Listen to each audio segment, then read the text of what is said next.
Ready to our conference commemorating the Barcelona Process. I am Nikos Papandreou, coordinator for Socialists and Democrats in the delegation to the Parliamentary Assembly of the Union for the Mediterranean. On behalf of our group, I am pleased to welcome you to this conference. I would like to thank all the S&D members for contributing to the organization of today's event, this moment of reflection. And of course, I'd like to thank our distinguished guests today, Commissioner Suica and Romano Prodi, former President of the European Commission, for accepting to open this conference with their keynote speeches. Just a few weeks ago, the European Commission presented the Pact for the Mediterranean, which the S&D Group has welcomed as a great opportunity to revitalize the Euro-Mediterranean relations through a concrete framework of cooperation based on clear pillars and operational projects. We wish to contribute to the success of this pact, and through this conference, we aim to provide insights to focus particularly on many political challenges that still await us. We are just a few days away from the 30th anniversary to the Barcelona Process, an occasion we wish to commemorate by emphasizing how, at that historical moment, the European Union was able to offer a comprehensive and holistic response addressing the challenges of political union at that time, enlargement, single currency, new treaties, while also focusing on the partnership with the Mediterranean neighbours. Our hope is that today, at another crucial turning point in history and international affairs, the European Union will once again uphold the same vision, combine the concreteness of cooperation with a renewed political ambition in this partnership, which is essential, as we know very well, if we really want to play a meaningful global role. With this short introduction, I am very happy to give the floor to the president of our group, Irache Garcia Perez. Thank you, Nikos. Amigos y amigas. Ladies and gentlemen, friends from the Mediterranean, I'd like to start off by expressing my very deep gratitude to Romano Prodi. We're very honored by his presence. His European vision, more specifically his vision of the Mediterranean when he was president of the European Commission, is still a beacon for us, a beacon for those who believe in the EU as a forum for solidarity and effectiveness. I'd like to thank Commissioner Suica as well. She has led the whole effort to come up with the Pact. And it also shows that the EU can show us responsibility. Together, we show that Europe doesn't see the Mediterranean as a border, as a frontier, but as a common area with a shared destiny. So today we would like to mark the historic moment that brings us together. 30 years ago, a Spanish social democratic government pushed for this Mediterranean agenda, which led to the Barcelona Process. This was about peace, prosperity, and democracy. That's what it promised. 30 years later, we're obliged to be honest in taking stock, and we have to show courage. Not everything has turned out as we wanted it to, but that shouldn't send us into despair. On the contrary, over the last few decades, we've seen how the economic gap between the two sides of the Mediterranean are still there. In fact, they're even deeper. In the EU, we talk about the challenge of aging population, while on the other side, 1/3 of the population is under 14. There are employment differences when it comes to economic opportunities and quality institutions. And this has led to frustration and has sparked more irregular migration, which, of course, is a huge burden on the entire region. Lest we forget, there is no crisis that can be seen as just a southern crisis. Any crisis in the south affects the north. We have the same value chains, climate, and and other things, but above all, young people who want to believe in a future regardless of which side they were born in. We also know that we have a global warming in the Mediterranean that is worse than in other parts of the world. This isn't a symbolic figure. This is an existential threat for our economies, our coastal cities and towns, our fisheries, agriculture, and so on. This is an urgent call for us to act today and not tomorrow. And let me also say that conflicts have not disappeared. We had what happened in Libya, the war, and then what is happening in Palestine continues without a fair solution. And then the border between Algeria and Morocco is still sealed, has been sealed since 1979. And then we have the war in Cyprus, and it's just not a line on the map. It's more than that. So all these years have not helped us close these wounds. Now, what has the Mediterranean Pact to replace the Barcelona Process hasn't achieved the level of ambition we wanted. Yes, there are projects, but governance was limited finance and responsibility lacking. That is why the new Pact for the Mediterranean represents an opportunity, and we mustn't miss this opportunity. It is about investing in people, young people, education. It's about energy transition, the digital transition, cooperation. That's what the pact is about. But this pact will only make sense if it becomes a shared responsibility and not just a document or to showcase in the institutions. Governance has to be truly inclusive. The countries of the South shouldn't just be receptors, but co-protagonists. Civil society, local authorities, universities, and young people have to be part and parcel of these decisions, because no Mediterranean policy will be sustainable if it happens behind the backs of those who have to transform it.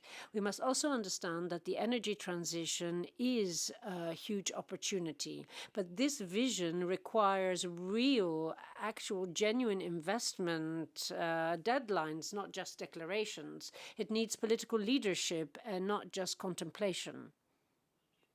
And of course, any Mediterranean policy needs to have human beings at its heart, especially when it comes to migration. We cannot manage this sea as an obstacle. It cannot just be reduced to the image of shipwrecks and dinghies and small boats.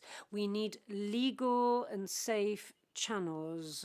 There needs to be academic and employment mobility. It's not just about managing flows. It's about saving lives and about fighting against the root causes, from inequality to conflict. And all of this requires renewed commitment to democracy, human rights, and the rule of law. We cannot build a Mediterranean based on peace if we look the other way when there is political crackdown, persecution of journalists, when women's rights are being trampled on, or where there is the exclusion of minority. Gender equality isn't a secondary issue. It is a prerequisite for any progress to be sustainable and genuine. And when we talk about peace, we have to talk about a very important figure who impersonates the courage that the Mediterranean needs, Yitzhak Rabin. His murder 3 decades ago is a stark reminder, a painful reminder that peace has enemies and that these enemies should not be allowed to have the final word. He taught us that peace has to be negotiated as if there weren't terrorism, and that we have to fight against terrorism as if there weren't any peace negotiations. This apparent contradiction is, in fact, the very essence of how one must lead in difficult times, to be firm, but there has to be dialogue. Dialogue, but without ceding to fanaticism. And it is this lesson that has to inspire us when we defend unambiguously and with conviction that the only way out of the Israeli-Palestinian conflict is the two-state solution. Palestinian lives matter, and Israeli lives matter as well. The European Union cannot allow itself itself the luxury of being morally inconsistent and incoherent. There were Ukrainian lives that were lost, and we needed to respond quickly. And Palestinian lives cannot just be relegated to silence. It is our international credibility that hinges on what is happening in Gaza as we speak. Ladies and gentlemen, the Mediterranean isn't a boundary, it's a bridge. It is not a line that separates us. It is the area that gave rise to some of the most important civilizations in our history. It is about memory, culture, identity. Joan Manuel Serrat, a Spanish singer-songwriter, said that he was born in the Mediterranean. And in some way, we're all born in the Mediterranean, because the Mediterranean Sea teaches us that living side by side is a natural development when there is goodwill. 30 years since the Barcelona Process, we're not here to engage in political archaeology. We're here to breathe new momentum and new life into this process, and to show that the EU has the obligation to be a leader, to be at the forefront of this. Let us say it clearly, the Mediterranean needs more than lofty statements. It needs political commitment, financial investment, and moral courage.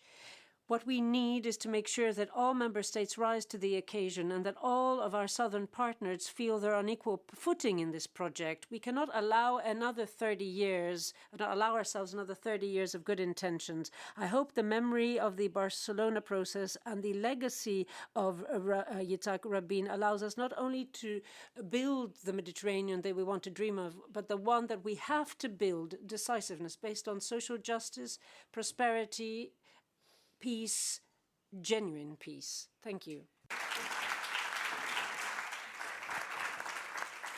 Irache, thank you very much for the global overview and reminding us how much we still need to do. And now I'll give the speech. I'm honored to invite Commissioner for the Mediterranean, Dubravka Šuica, to give her speech. Thank you so much, dear Nikos, dear Irache, dear President Prodi, honorable members, distinguished guests, ladies and gentlemen. I'm more than happy to be invited here in this S&D group to speak today on Mediterranean Pact. And I'm also happy that you keep this Mediterranean Pact high on your agenda. Being a former member of European Parliament, it's always nice and pleasant to be in this house. So I really want to thank you for all you have been doing. And during this last period, I have been in touch with many of you because we had the consultative process on the new Pact for the Mediterranean. It was very comprehensive. It included discussions with academics, with civil society organizations, and of course with partner countries and their governments. I'm glad that we can count on the political clout of S&D Group as we will be implementing the Pact of the Mediterranean, as Irache rightly said. So it's not yet another document, yet another paper. So we are now, we are very, we are firm in implementing this pact and making concrete changes on the ground. As Team Europe, Parliament, Commission and Council and our financial institutions, we are all taking ownership of this new chapter in the relations between the European Union and southern neighborhood or southern partners. And it is also our undertaking at all levels, European, national, regional and local. We have a very fruitful debate also with Arlem. I was in Palermo a week ago in plenary session. We discussed the indispensable role of local and regional level in the implementation of the Pact. As a former mayor myself, it is very good to see that the local level is represented in both of your panels, which will happen later in the day. Co-ownership is very important for us. It is also a matter of all shores of the Mediterranean. And our final goal is to strengthen democracy and to make inclusive society in our renewed partnership with our southern neighbors. And this includes the respect for human rights. So we want to strengthen the role of parliaments, strengthen civil society, and empower youth and women in the Mediterranean. And this conference is a powerful signal in this respect. We have been working on the Pact for the Mediterranean from day one of this mandate. But to be honest, we haven't started from scratch. As you know, we are building on the agenda for the Mediterranean from 2021. I have been working on it with the former HRVP, Mr. Borrell. So we are, however, making a shift now. We have changed our methodology. We are using bottom-up approach, and we are creating a partnership of equals. In times of geostrategic and economic insecurities, it is a good way forward to strengthen the relations with your trusted partners and closest neighbors. This is why we are now going more granular with the Pact. We have more than 100 concrete initiatives and actions. We are supporting investments of mutual interest. We want to transform societies by working together. The focus in our 10 southern partners in North Africa and the Middle East. In addition, the Pact will also deepen our cooperation with neighbors of our neighbors, in particular with the Gulf countries. But we are also reaching out beyond. I'm thinking about Mauritania, about Turkey, also having in mind IMEC, which is, as you know, India, which starts in India and ends in the Mediterranean. With all our partners, we are creating a common Mediterranean space. And from the European Union side, we are also putting considerable financial resources behind this deeper cooperation. The Commission has proposed, let's see what will happen with this, to double the budget for the Mediterranean and the Gulf region from 21 to 42 billion euro for the next multi-annual financial framework. So this is not only symbolic, but this is really a financial envelope. We hope it will be adopted in co-legislators' hands in the Parliament and in the Council in order to strengthen this cooperation. The structure of the Pact. It has 3 pillars. The first pillar focuses on people. People are at the center of this Pact. They are driving force of change and innovation. We want to empower people by creating a common space for learning, culture, sports, and mobility. One of the flagship projects is creating a Mediterranean university. I'm sure that President Prodi will say a word about this. Its main objective is to connect young people from both sides of the Mediterranean. But, dear colleagues, let me say a word on the false narrative about extending Erasmus to our southern neighborhood. So there is an idea to extend Erasmus Plus to our southern neighborhood. Unfortunately, several sources have been spreading disinformation on the objectives of the Pact for the Mediterranean in this regard, arguing that the Pact would become a channel to facilitate migration from our southern neighborhood. This is simply not true. What we are planning to do is to invest in exchanges among students and university staff, including researchers. As many of you know, Erasmus Plus provides short-term mobility opportunities for higher education students up to 1 year, and for academic staff from 50 to 60 days.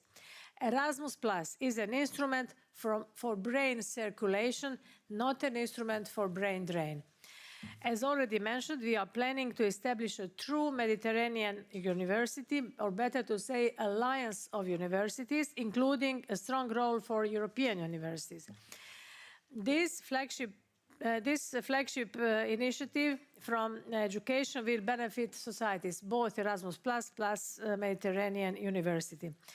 But they will not facilitate migration from the south. This is what I need to say here, because unfortunately, it's very easy to start recording something on social media, and that becomes true, which is not the case. So, as you know, another pillar of the Pact for the Mediterranean is about security and migration management. It is crucial that all members of this House are well informed about this. It would be regrettable if the spreading of misinformation about Erasmus Plus were to continue. And further, on the people pillar of the Pact. To ensure that young people's voices are heard, we will establish a youth parliamentary assembly for the Mediterranean. We can only create a prosperous future for the Mediterranean with the youth. And this is very close to my heart. I have worked a lot with youth in the youth dialogues, the panels for the future of Europe, and not least as a former teacher. The second pillar is about tapping into full potential of our economies. We will support startups and SMEs. Let's keep in mind that out of 10 companies in the southern Mediterranean, 9 are SMEs. We will expand our cooperation in renewable energy, clean technologies, and the blue economy. Whatever we are doing, we will do it to deliver growth and jobs. Our goal is to bridge the skills gap in labor markets, and we are talking about quality jobs here. One example is also the Trans-Mediterranean Renewable Energy and Clean Tech, so-called TMED. It is about capturing the opportunities of energy transition, the potential of solar, wind, and green hydrogen in the Mediterranean economies. And the potential is enormous. Through investment platforms, we want to bridge together ready-to-go projects with public-private funding. We can count on the European Investment Bank and the EBRD to support us, and we want to leverage the investment from the private sector. This is why I'm mentioning this, because I want to tell you and to show you that we are very concrete this time. And we come to pillar 3. It is security, preparedness, and migration management. We will put in place a regional dialogue on internal security to strongly combat organized crime and terrorism. We, as Irache rightly said, we want to fight smugglers, traffickers that abuse the most vulnerable. We will also enhance the EU knowledge hub on the prevention of radicalism. On preparedness for natural disasters, we are going to support development of hazard early warning systems and establish a European firefighting hub in Cyprus. You know that migration remains our greatest shared challenge. At the same time, it's about shared opportunities. To be clear, fighting illegal migration should pave the way for legal, orderly, and safe pathways. This is why, in our fight against illegal migration, the Pact will support joint efforts to prevent irregular departures and to fight smugglers. This is why we need more money in our DG MENA budget also. This is about surveillance, radars, border management, and so on. Boats for search and rescue, there is a lot. At the same time, we want to strengthen legal pathways for well-managed labor migration, for example, through talent partnerships. At the end of this month, as you already heard, we will formally adopt the Pact in a ministerial meeting together with our partners on the 30th anniversary of the Barcelona Declaration in Barcelona. Opportunities for people and civil society, stronger and inclusive economics, and more security for all. And this is our common vision for the future of the Mediterranean. Just wanted to say, I am not saying that we are celebrating the 30th anniversary of Barcelona. I'm saying that we mark it because maybe we had some achievements, but not enough. So we cannot celebrate, but as I said, this is new beginning. So I want to thank you for your engagement, for your active role in the implementation of the Pact.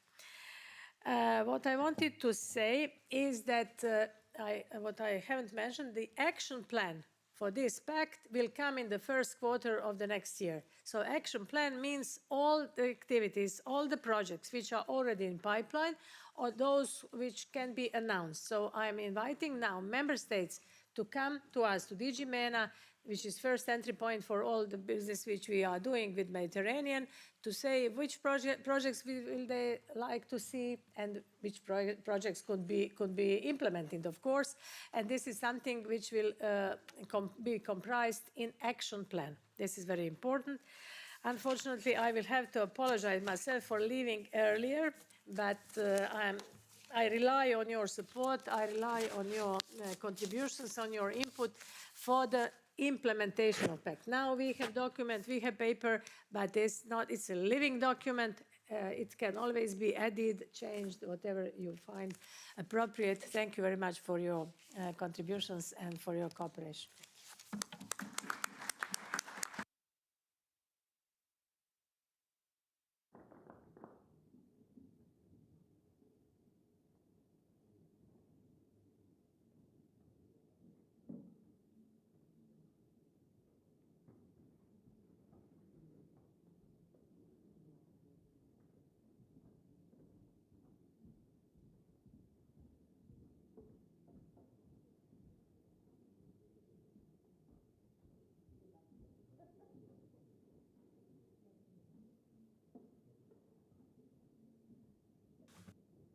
Okay, thank you very much.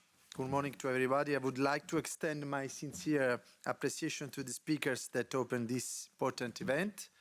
Following the distinguished address by the Commissioner Suica, we are truly honored to welcome a very special guest, as Irace already introduced, former President of European Commission and former Prime Minister of Italy, Romano Prodi, one of the central figures in the history of European integration. He led the Commission during a crucial phase for Europe's construction, marked by the enlargement to the east, the introduction of euro, and the strengthening of relations with the Mediterranean countries, of course.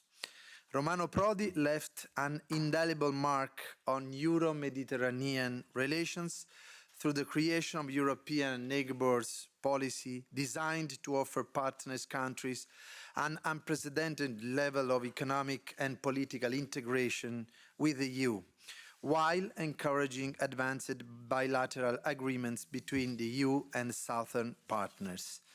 So I'm glad to give the floor to Professor Romano Prodi. Okay, and George Papandreou. Okay, sorry, I didn't see you. So welcome here, dear George Papandreou, the former Prime Minister of Greece. Thank you for joining us. Thank you very much. Please, Romano. Thank you to everybody. I'm so happy to be here with you, and un poco commosso. Mi ricordo. I'm a bit moved, actually. I remember this morning I was at the Commission this afternoon here in Parliament, and I didn't have. You didn't have bodyguards on security when I was here. You just move around, and now I can see how things have changed within in over 20 years. That now we have security bodyguards, and the same goes for the Mediterranean. Exactly the same. Basically, the Mediterranean has become more closed on itself, more monitored, more difficult. Now, I think it's good that this year we are celebrating the 30th anniversary of Barcelona, which was the first systemic pact for intervention in the Mediterranean. Now, obviously, the Mediterranean policy is a very serious problem, where Europe has become slowly aware of the problems. When I suggested for the first time, that was in 2002 at the Commission, to set up a big structure for the Mediterranean, it was really just the consequence of everything I was hearing from the leaders of the countries of the South. They were saying, quite frankly, but President, you're always looking to the east. You're not looking to the south. Europe is no longer our sister. Now, obviously, my explanation was very simple. I mean, the Soviet Union had fallen, and we had to organize our borders with the east very quickly. And I think that historically, I'm not saying it was the right solution, but it was necessary, it was due. At the time, I also proposed to my colleagues from the Commission to set up big structures for university cooperation between the North and the South.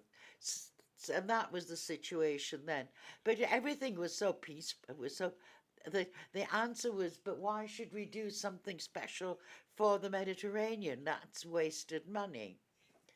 Now, then, as you know, things have changed, have become worse. They've been tragic for many reasons. And it's not just the problem of how immigration has taken place and how this has involved all the European countries, including the northern countries, who at the start weren't familiar with this process. And then, apart from immigration, we had the arrival on the Mediterranean of foreign powers. So the Mediterranean, which the Romans called the Mare Nostrum, became their sea and not ours any longer to a certain extent. 3 years ago, I took up again my old idea with just one simple objective. We have neither the intention nor the possibility to send armies or anything else to the Mediterranean. However, we do have the possibility of putting together, joining together the young generation from the north and the south. In other words, creating that human cooperation, which was a lot more frequent, I'm sorry to say, a lot stronger during the first 2 centuries of the Ottoman Empire than it is today. The humans, people would meet up more, we had exchanges far more easily at the time than today. So I picked up again the idea of universities that I had some years ago, which I will repeat to you very briefly. Basically, we have to set up university structures. Actually, they'd be more like polytechnics rather than universities. So university level polytechnics, and then I'll explain. These structures with a very wide platform, I'd say 20, 30 universities, all different, because the new generations from the south do not tolerate anything that can seem condescending or an export of cultures. So polytechnic universities at the same level, which means that each university have a headquarter in the south and one in the north. So they're exactly equal, with the same number of students in the north and the same number of students in the south, and the same for the professors, for the teachers. 2 years in the north and 2 years in the south for the university, for the courses. So it could be Athens, Cairo, Naples, Tripoli, Marseille, or whatever. Going throughout all the countries who cooperate, who are in the Mediterranean, can all be coupled. Equal means that everything must be the same. So the school bodies, programs, curricula, everything is agreed together at the equal level in the north and the south of the Mediterranean. Now, this would cover still 500 million people if you took amongst the 2 parts of the Mediterranean. So extremely ambitious, but it is essential if we want to have again the culture of the Mare Nostrum, of our sea. And we go back to Baudelaire, all those who have made alive participation in the Mediterranean.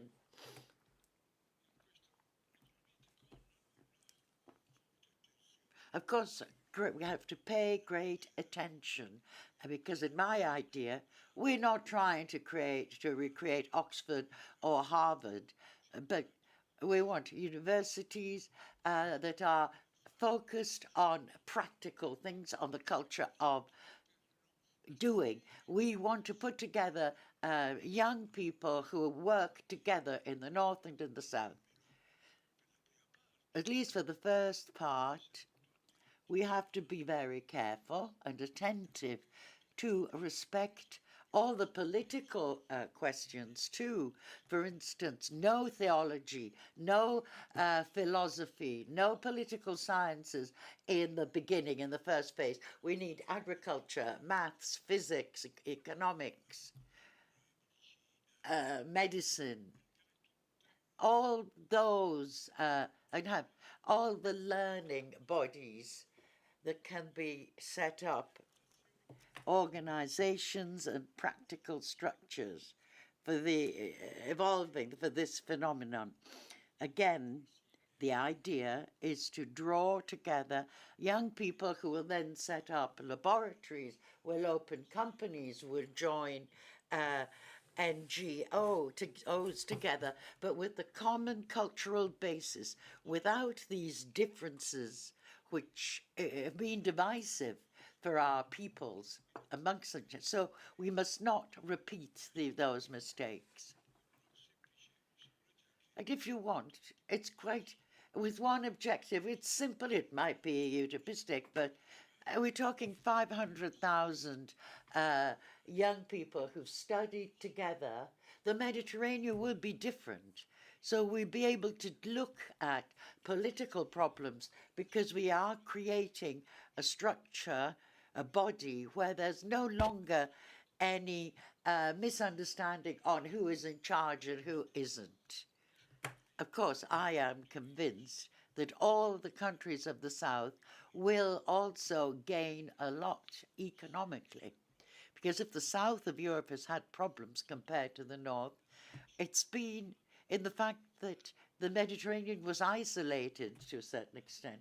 It didn't have a modern economic and political organization, a social organization.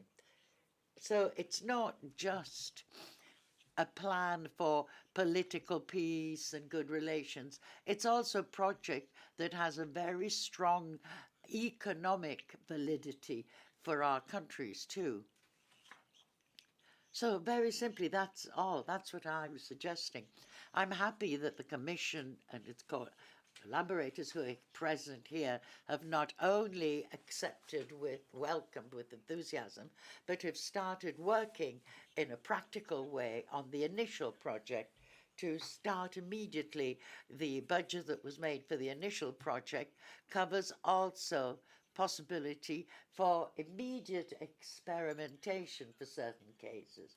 So you see, if we want to have a result, both political and economic at the same time, we have to overcome a lot of the problems that our university systems have. I'm saying that because I was a university professor for years, for all my life, but there has to be a strong contribution on the part of the teachers themselves, from civil society, entrepreneurs, technicians, specialists, because we need something, a different type of glue that will start from the universities, but it's got to be stronger and more widely spread throughout the whole of civil society. That's the project, and I must repeat, I am moved about this because I thought of this years and years ago, and I've seen it's been welcomed too, to a certain extent, even from the countries of the north of Europe, as a general interests of Europe, because now the problems of the Mediterranean involves everyone for negative reasons too, of course.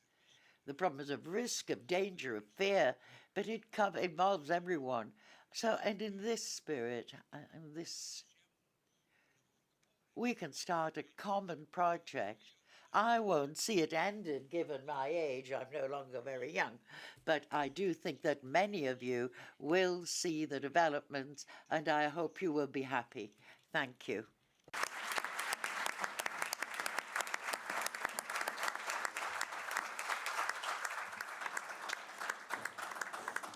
Prime Minister, thank you so much for a very practical proposal. Something that maybe in the next commemoration in 5 or 10 years, hopefully we'll all be here. Will I be able to say we did it? So we'll be here for that one. Did you want to say before George a few words, or are you okay? I think 5 minutes we have. Is that all right? We're keeping within the EU framework. Well, I'm very happy to be here and with Mr. Ratcher, but a very good friend and we've worked so many years together with Romano. Romano, very nice to see you and see you well, and I wish you the best for many, many years. And of course, the Barcelona project, the spirit of the Barcelona needs to be revived in a time when Mediterranean, as Romano said, is facing major challenges and is seen more as an area of problems than an area of productive and creative relations. We are at the front line of climate breakdown with, I think, 20% higher global average of temperature rise, the geopolitical tensions and wars, of course, human tragedies as people come for better lives and die in the seas, and as many other parts of the world, we're in the front line of the technological revolutions, bioengineering, big data, AI, and so on. But the Mediterranean has been treated too much as a periphery, and I think it needs to take center stage for Europe. And as Commissioner Suissa said, if we are not there, who will be there? So is it a region for Europe, or is it a region for geopolitical tensions between the US, China, Russia, or whoever else? So first point is Europe must lead strategically. We have to be present. Whether it's now in Gaza, whether it's in the issues of energy transition, whether it's in the issues of environmental sustainability, whether it is the issue of peaceful cooperation, we must take the lead. I've seen difficulties, but I've also seen positive things. 15 years ago, I was then Prime Minister, and I took an initiative with Prime Minister Erdogan. Greece and Turkey don't always have the best of relationships, but we took an initiative together. We brought 25 countries of the Mediterranean, including Israelis and Palestinians, to have an Athens declaration on how we work together to save the environment in the Mediterranean. And we saw this as a vehicle for peace. We need to revive such activities and such initiatives, and we need the many initiatives that exist, not to be fragmented, but be working together. As I said, climate, environment, security, energy transition, we need to move. We may be in a situation now where we are still dependent on gas, and even Greece has LNG and so on, but that has to be temporary. We need to move to a transition for renewables and use that as a vehicle for cooperation, as a vehicle for understanding each other, creating institutions for peace and stability. But I would like to commend what Romano Prodi has proposed. I've worked also as foreign minister very often in aid, seeing how aid is used in many different parts of the world. We often construct buildings, we often create infrastructure. The best infrastructure is the human infrastructure. It's knowledge, it's giving the knowledge and the possibilities to the people to build their own societies. It also is not something that creates dependency, it creates agency for societies, and I think this is important. I would add, Romano, that maybe a little bit of philosophy we do need, because in these schools that you're talking about, because dopo, maybe dopo, but I mean afterwards, but because we are facing big moral questions too today when we talk about AI and we talk about the powers we have and so on. But I also believe you are very right. We need to rethink how universities work in this time of AI and how they work in a way and technological changes where they are linked to our lives more daily and for the whole of our lives. In any case, I only want to conclude by saying that we have a choice. Either the Mediterranean continues to be a place of conflict, or the Mediterranean can really become a place of cooperation, production, and a link between Europe and Africa, a real link of cooperation, which is so vital for sustainability and for the lives of both our peoples on both of these continents. This is where Europe can and must play a role. Thank you for your invitation, and congratulations, Nico, on organizing this.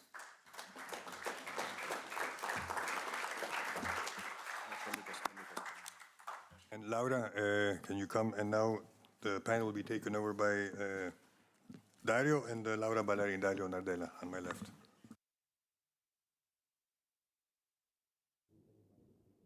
Yes. colleagues, I would like to invite the speakers of first panel, please. Dr. Maha Abdel Nasser, Monia Benjamia,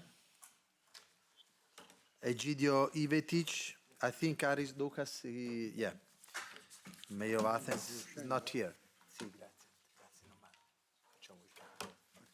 Thank you again to Romano Prodi, to Georgios Papandreou for great contributions.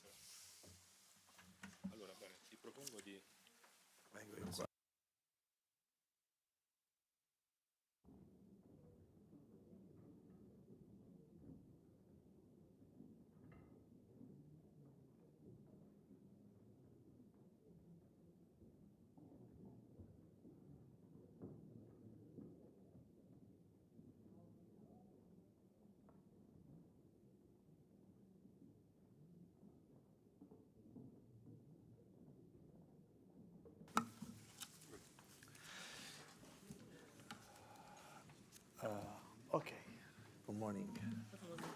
So welcome to everybody. Good evening, yeah. Okay. Oh, yes. So thank you very much. We're starting with this first panel. Thank you, Laura. Let us begin this panel, which aims to explore in greater depth the political dimensions of a partnership that we believe must increasingly be built on genuine co-ownership. The Pact for the Mediterranean represents a crucial opportunity to bring forward new ideas and projects, but at the same time it is essential to reflect on the shortcomings that have so far hindered the development of a truly comprehensive Euro-Mediterranean community between Europe and the southern shore. And in this context, dear friends, genuine people-to-people relations are fundamental between our societies, our citizens, and our local communities. I think we need a bottom-up process to increase this project and to implement this project in a very open and inclusive way. So I'm very honored to start with this panel, giving the floor to Maha Abdel Nasser, member of Egypt's House of Representatives and Vice Chair, Egyptian Social Democratic Party. Thank you for joining us. Well, thank you for inviting me to this important panel and this important event. Actually, I will start by the statement that President Perez said, that we need to look at the Mediterranean as it's not a boundary, it's a bridge. And I don't think that Europe looks at the Mediterranean as a bridge. They look at it as a boundary, and they look at it as a threat. And I think this is the main issue. As long as this is the issue, and this is the case, I don't think that we will be cooperating, because Europe don't see the countries in North Africa and or the south of the Mediterranean as partners. They are just worried about people coming from there, despite the fact that it's a real opportunity that these countries have young people, young population, and Europe, as all of you know now, it's an old continent and it has an aging problem. So I can't see till now why we are not cooperating. And in fact, when crises happen in Europe or in the world, when COVID happened, the Egyptian doctors, they traveled to Europe, they traveled to the States, they traveled to Canada, and actually they are still traveling. A lot of young people working as software programmers and technology experts, and they are in all countries in Europe. So already you've seen that you can benefit from people from south of the Mediterranean. It is just how we build on that, how we build on something like the Med-9. Actually, it happens, and it never includes somebody from southern Mediterranean. So as long as this is the issue, and this is it will be always the challenge. If we are thinking about future plans, I think in the Pact, everything is written. Even if you just actually checked with the ChatGPT and just wrote, how can we cooperate between South and North the Mediterranean, it will say all the things we are saying now. It's how we make it real, how actually we move forward in that. I don't think that if there is no real political will from Europe that thinking that investing in these countries in education especially will help them, then we will not be cooperating. It's not just energy transition. Definitely the energy will be something very important, and the energy cooperation is extremely crucial now for Europe, and we can do it, and it will benefit all these countries. But it's not just energy, and even to be able to get there, you need to build in people. You need to capitalize on building in education and in culture, because this is the only thing. Even the Pact, it's Barcelona Act. Barcelona is a real evidence on the historical cooperation between the north and south of the Mediterranean.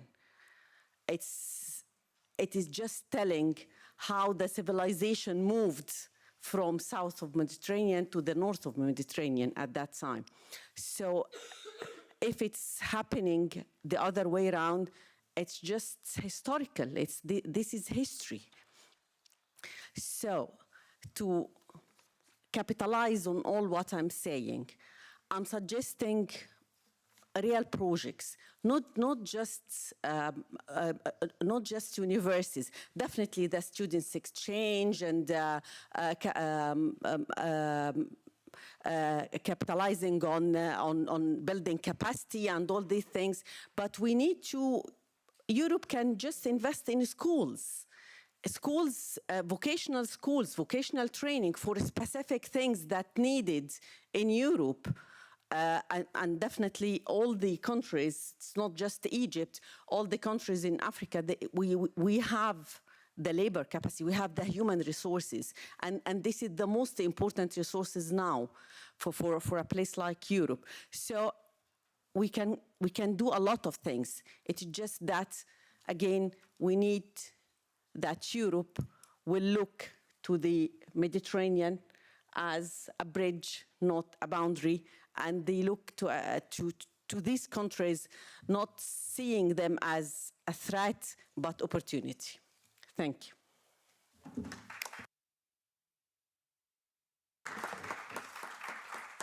Thank you, Maha. Very inspiring comments. And I'm Laura Ballarin. I'm honored also to co-chair this panel together with my friend Dario. And because of the title, it couldn't miss a person coming from Barcelona. Here I am. So I'm happy to be here. And actually, as someone who has grown politically in the spirit of the process, that for us, European progressives, has always been an opportunity to express our vision of dialogue, integration, an opportunity especially to show the solidarity among peoples united by a common sea. We have said it in the current global context, but not only. In the past 20 years, as Mr. Prodi said, the Mediterranean region has deserved and still deserves much more attention by the European Union. So in the 30th anniversary of the Barcelona Declaration and with the timely publication of the new Pact, we must bring this regional cooperation to a next level. The Pact for the Mediterranean is a chance to reinforce our shared bonds as well as increasing living standards at both sides of the Mediterranean. I want to make a point because sometimes we talk a lot about both shores, and I'm more happy to talk about one single shore, because if you see the map, there is only one shore, but of course, two sides. So this must be done hand in hand with regions and civil society like we are doing today. So after that, it is my pleasure to introduce to Monia Benjamia from Tunisia, who is the president of Euromed Rights, and this is one of the most important network organizations across the Mediterranean, particularly active in promoting the role of civil society and human rights dimensions in all aspects of Euro-Mediterranean policies. And it is especially valuable for us to hear this perspective, as we recognize in your work a central legacy of the true spirit of Barcelona, rooted in multilateral cooperation, shared values, human rights, and the unity among peoples. So thank you, Monia. The floor is yours. Merci. Thank you very much. Thank you very much for inviting me to take part in this meeting and this event on the Pact for the Mediterranean. Euromed Rights, for those who don't know, this was set up in 1997, 2 years after the Barcelona Process.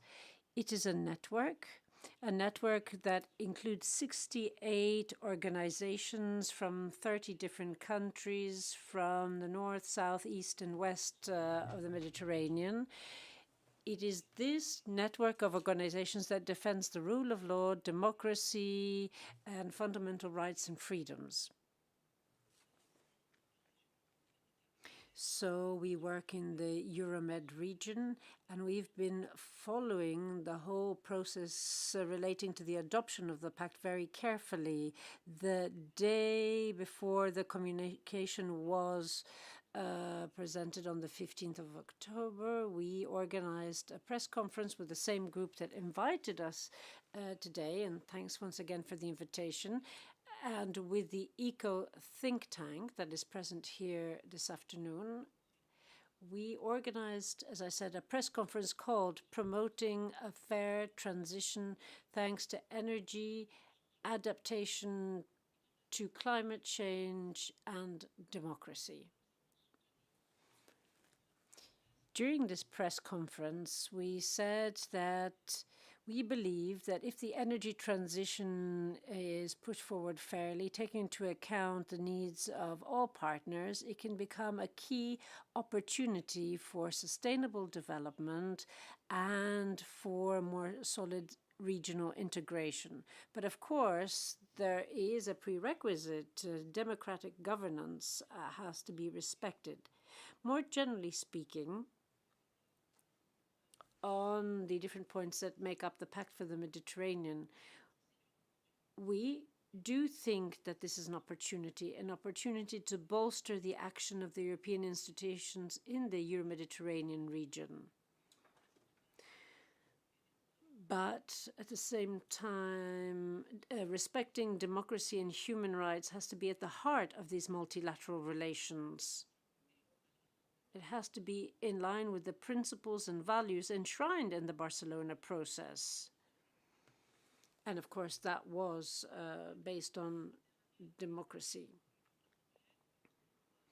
This is an opportunity for the EU to promote a more overall holistic approach to foreign policy in a region, as was said, marked by interlinked challenges: economic instability, climate change, political fragmentation, persistent conflicts, more and more authoritarianism, and a shrinking civil society space, which means that more and more people want to leave their country. We're talking about more and more people, but especially young people.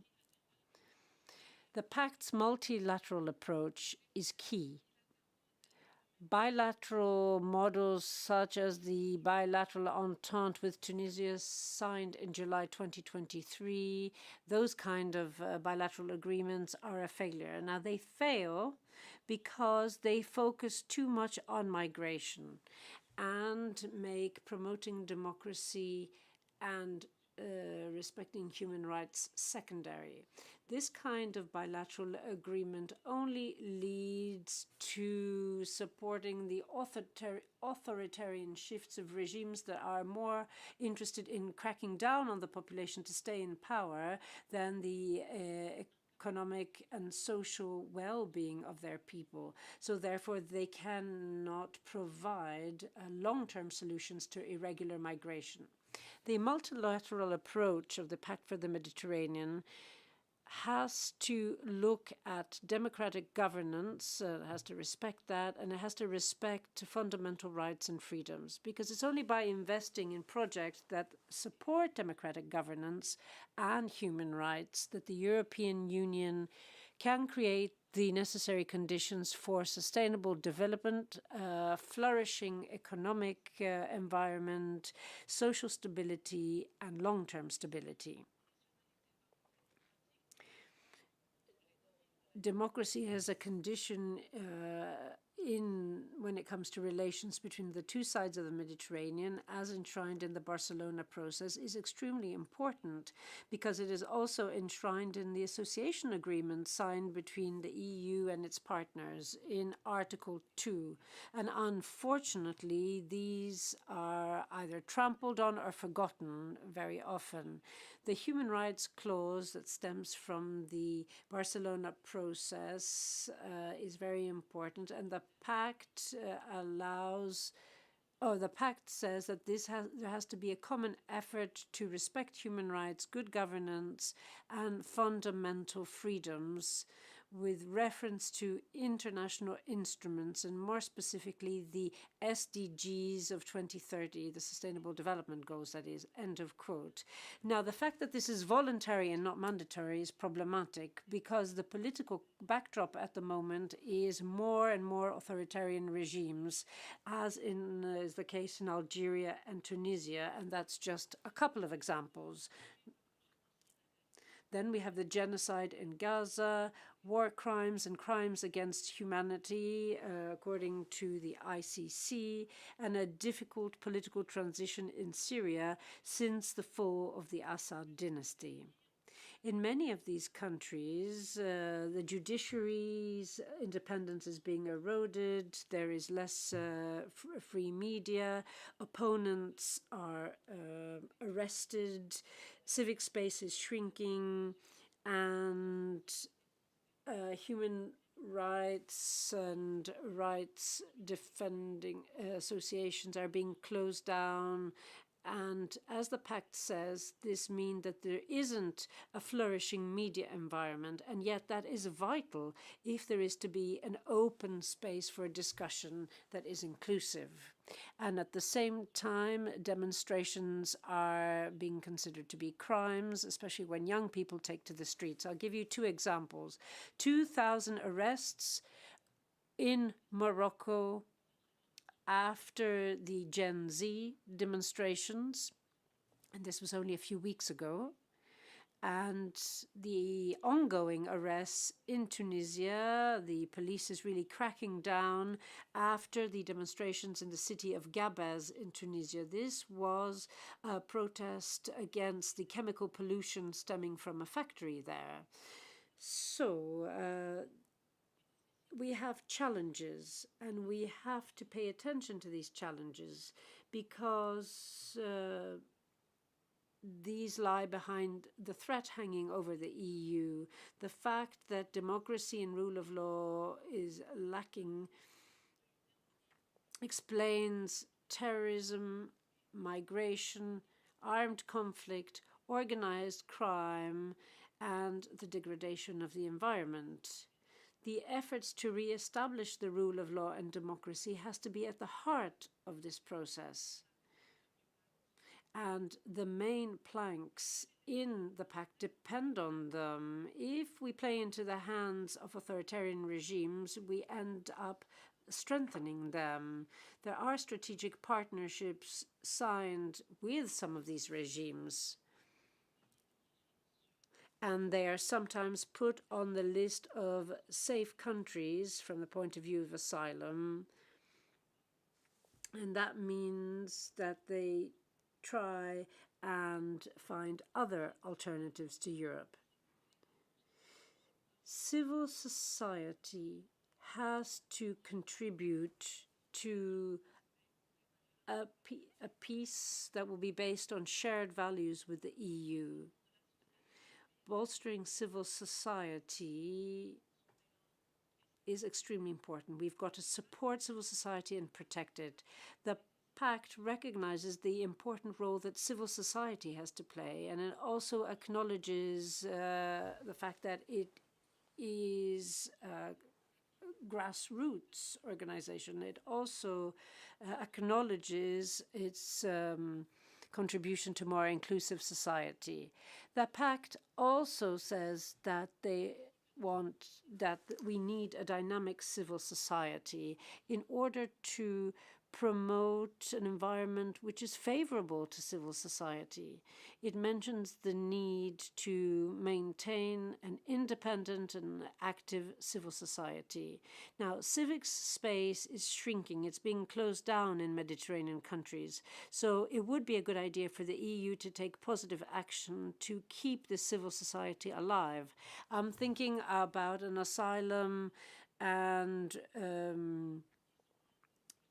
resettlement program that will help human rights defenders and that will mean that resettlement is easier in the member states.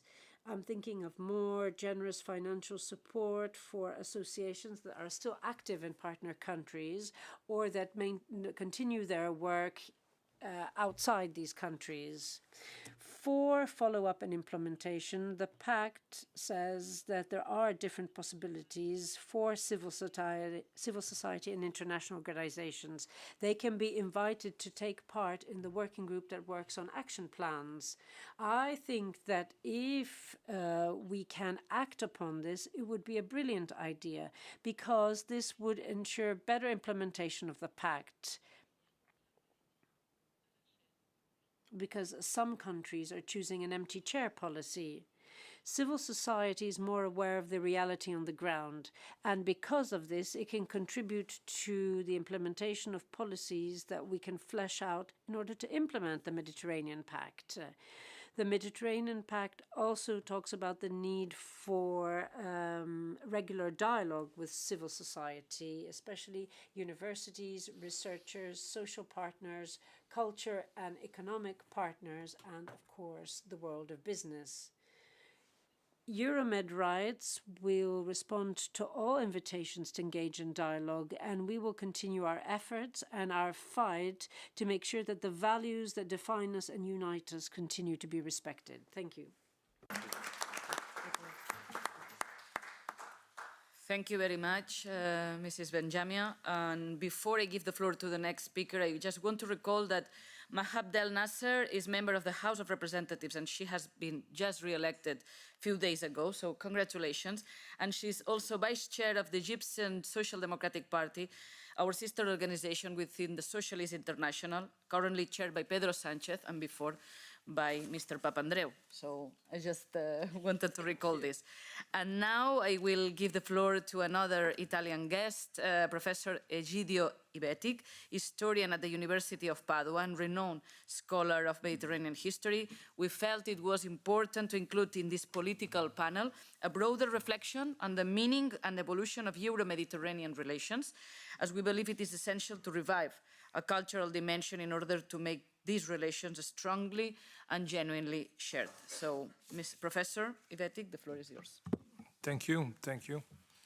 I'm glad to be here, and this is an opportunity for me to stress the question of the teaching and studying the Mediterranean history. We are talking about the Mediterranean, but how to make the Mediterranean history. I teach Mediterranean history at the University of Padua. In Italy, Mediterranean history or history of the Mediterranean is taught at around 10 of the country's 90 universities, only 10. The first course dates back to 2006 and was launched at the University of Naples, L'Orientale. We are in effect in 2006, 10 years after the Barcelona Process. At only 10 years after the Barcelona Process, we start to teach the Mediterranean history. It should be noted that the prominent historian David Abulafia was appointed professor of the Mediterranean history at the University of Cambridge in 1999. It was the first professor of the Mediterranean history in general. In general, the teaching of the Mediterranean history began to spread in the 21st century. So it's typical of this, our 21st century. It seems strange, but that is how it is. There are thousands of historians working in various Mediterranean countries, but few choose, very few, the Mediterranean as their subject of study. The Mediterranean is absent from the prevailing canons of national historiography in the Mediterranean countries. We have some groups in Italy, of course in France, something in Croatia, Malta, in Israel, something in Germany. Of course, we have scholars in the UK and the United States, but this is, it is interesting that we have not disciplined the history of the Mediterranean in the Mediterranean countries. In short, it is not easy to promote the history of the Mediterranean, but can we do without it, especially in a Mediterranean country? Today, as we know, the Mediterranean has become a pretext for arguing, studying and discussing a little bit of everything, from geopolitics to cultural anthropology, from cuisine to clothing and lifestyles, from art and music to architecture, from tourism to sustainable development, to the so-called blue economy, from the policy of cohesion between wealthy and poorer regions to the drama of migration and the tragedy that accompany it. The Mediterranean has become many things at once in this historical phase, in our times. But as we historians of the Mediterranean, we think that to understand the Mediterranean, we need to put our ideas in order. There are several levels. There is a scientific Mediterranean, analyzed through the knowledge of a series of disciplines, from geology to oceanography, from marine biology and climatology. This is the physical Mediterranean. It is the objective Mediterranean, the summary of the objective data concerning it. Other data, mostly statistical, concern the political Mediterranean, which is the second level. It defines the sea according to the following pattern: states, populations, economies, nations, borders, and local realities. Here we take into account demographies and gross domestic products, GDP or road and communication structures, the exploitation of energy resources, institutional and regulatory peculiarities, military defense, and much more for each individual state. And then there is a third level, the Mediterranean understood as a category in which the multiple cultural meanings of the present and the past converge. This is the symbolic or cultural Mediterranean. The symbolic and cultural sphere, but also the Mediterranean, includes the historical Mediterranean, that of history of the past. So we have four Mediterraneans. We have the physical, the political, the cultural, and the historical Mediterranean. This is just to make some order in our ideas. The history of the Mediterranean, beyond its theoretical articulation, we have a clear epistemology of that discipline, but it's clear that the history of the Mediterranean is undoubtedly a cultural proposal, a way of writing history and creating dialogue between different histories, of bringing together different historiographical experiences that fall within this context, both on the disciplinary level, from the classical archaeology to Ottoman studies, from maritime history to environmental history, to the history of international relations and geopolitics. And also on the cultural level, the history of Italy and the history of Tunisia, for example. Making history in the Mediterranean today reflects our times. It is typically of the 21st century. It can be said that every historical age has its own Mediterranean, and every Mediterranean has its own history. Our Mediterranean has its own history. In every Mediterranean, over the millennia, attempts have been made to explain how the sea came into being and how people lived there or here.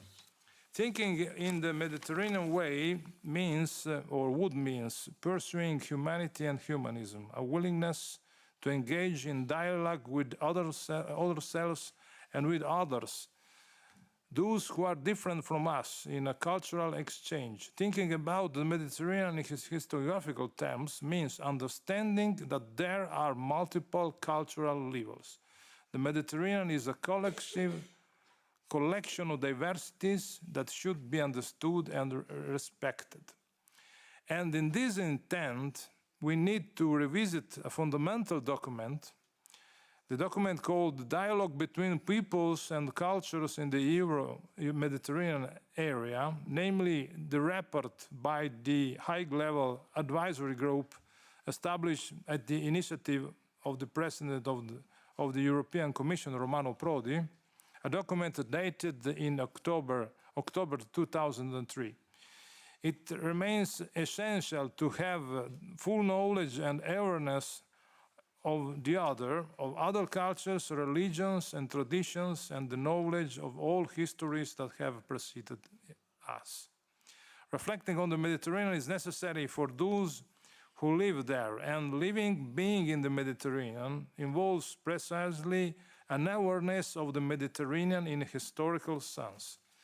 Awareness of the historical nature of the Mediterranean contrasts with the absence of meaning in relation to time. Writing the history of the Mediterranean in the Mediterranean, therefore becomes both a historiographical practice and a humanistic prerequisite for building societies and cultures capable of sharing the Mediterranean world. I think we need to enforce the history of the Mediterranean. Thank you. Thank you very much.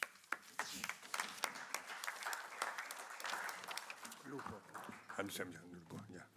Thank you very much for the intervention. And I remember the book by Fernand Braudel about Mediterranean, but it was historical, not contemporary. I think our MEP colleague Lupo would like to make an intervention. He's also a member of the S&D Mediterranean group. Sì, grazie. Grazie. Thank you.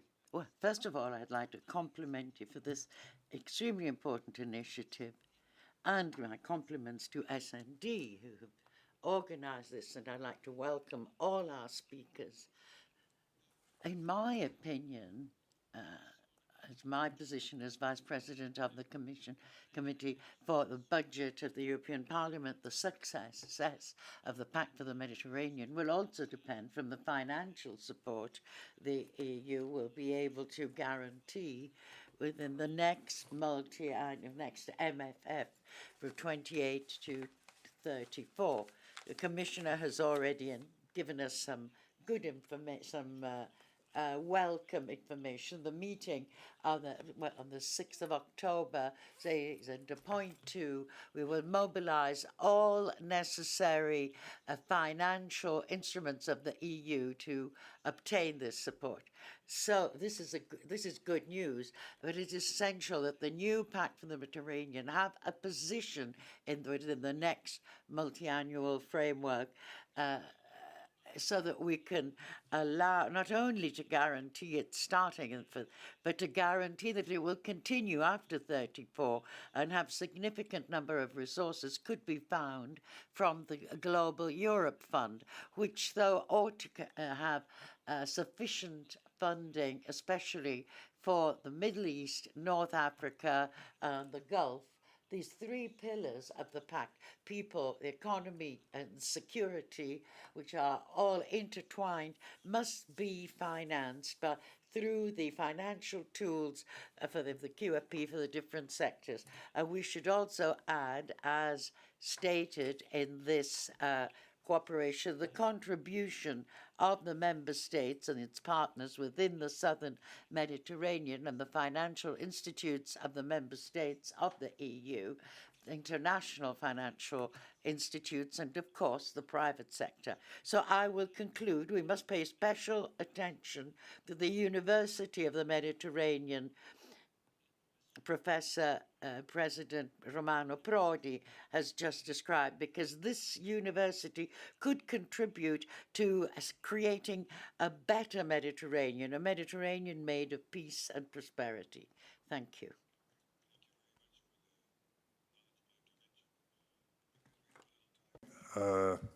I think if MEPs here would like to ask any questions, or if any of the people on the panel would like to elaborate on what they heard, we have some time to have a back and forth. So, please. Thank you for giving me the opportunity to add something. Actually, I didn't like to get into the political scene that much, but definitely if we are talking about the whole political scene, we need to have peace around the Mediterranean, and we cannot ignore what is happening, of course, in Gaza and the two-state solution that we are all aiming for. And I think the idea of bringing all the Mediterranean countries for cooperation and hoping that this will lead to a peaceful resolution, I think this could be a good idea anyhow. And definitely we are always looking for Europe as not just a partner, but as I told earlier, it's a historical partner across the centuries. Egypt and Greece had very long history. Egypt and Italy has very long history. Definitely all the Arab region and Spain has extremely long history. So we need to capitalize on that, and we need to move forward from that. Not just talking, but working. And definitely, I would love to thank President Prodi and President Lupo for introducing the idea of the Mediterranean University, because it could really help a lot in the exchange of ideas and thoughts and getting the young people to work together. And I think this is the future for all the Mediterranean countries. Thank you. So I'll ask a question for anybody who wants to answer on the panel. Yes, you have to say your name. Thank you. Hello, I'm Ines Sprem-Psiliano from the Croatian Prem Rep here in Brussels. I also following Middle East group, so it's really honest pleasure and with interest I'm following this discussion. And since yesterday, now we are in process of approving Council conclusion of Pact for Mediterranean. I found this initiative very timely, and would like to compliment. And I will switch in Italian with for this respect of President Prodi. Presidente Prodi, il mio. President Prodi, I really feel full of respect for your for your speech, which was simple, and yet it really goes close to the heart. I hope we will see the real fruit of your initiative, because it's a wonderful initiative. Thank you. Yes. No, I would like to give the question to Professor Ivetic about the group of experts that Romano Prodi, as president in 2003, delivered on Mediterranean, and I know that you know this group committed to give a new vision, both political and cultural, on the Mediterranean horizon. So, what do you think about the results of those experts group 22 years ago, and what kind of link you see between that moment and what we now are facing with this new Mediterranean Pact? Yes, the history completely changed between in 22 years. It is a great document. We need to go back to that document and to revisit it and reread it. It has a lot of practical suggestions on how to treat the other shore from the European point of view. We need the fact is interesting that is October 2003. In the spring 2004, there is the enlargement of the EU, and not only to the east, but also to the Mediterranean. There is Malta and Cyprus. If we consider Cyprus, Greece and Italy and Malta, then the most parts of the Mediterranean is under the European Union sovereignty in some way. And so I think there is, we are so far from that moment of 2003. What was a very optimistic moment. And, but of course, I am historian, things are completely different today, and everything changed in the last 15 years. So it is an interesting document. It is not romantic. It's a very practical document with a lot of things that we can do in practical, like the Barcelona Process. It was a great project, but unfortunately, history has its dynamics, and so we cannot change. So I repeat, this document is very important, and we need another document. We need to prepare something like that document, but for these our times, which are difficult times, and there are a lot of diversities and divergences between the two shores. Thank you. Thank you very much. I'll come to my question later, but now I'll give the floor to Vice President Picerno, who's here. Thank you very much. Thanks to you. I will speak in Italian because I know that we have the translation. Dunque, discutiamo di una... Right. We're talking about something extremely important here. 30 years after Barcelona, and Barcelona meant a lot of things. But it also meant, and we have to say this, we have to recognize this, it also meant a promise which was betrayed to a certain extent. Because after all these years, we're still talking about the Mediterranean as a strategic region that's still filled with all the problems which existed 30 years ago. Instability, inequality, current crisis, which basically blocked the development of millions of young people. And at last today, the EU has decided to transform this history, this was unfulfilled history, because that's what it was, into a real common political project. Now, to do this, though, we need to aim high, and we need clear messages, and that's why I'd really like to thank President Prodi for the wonderful things he said, because the Mediterranean, and you said it too, the things I heard you say a moment ago, you've represented the Mediterranean with your words. It's not a line per fracture. It's a common space, and we can build this together.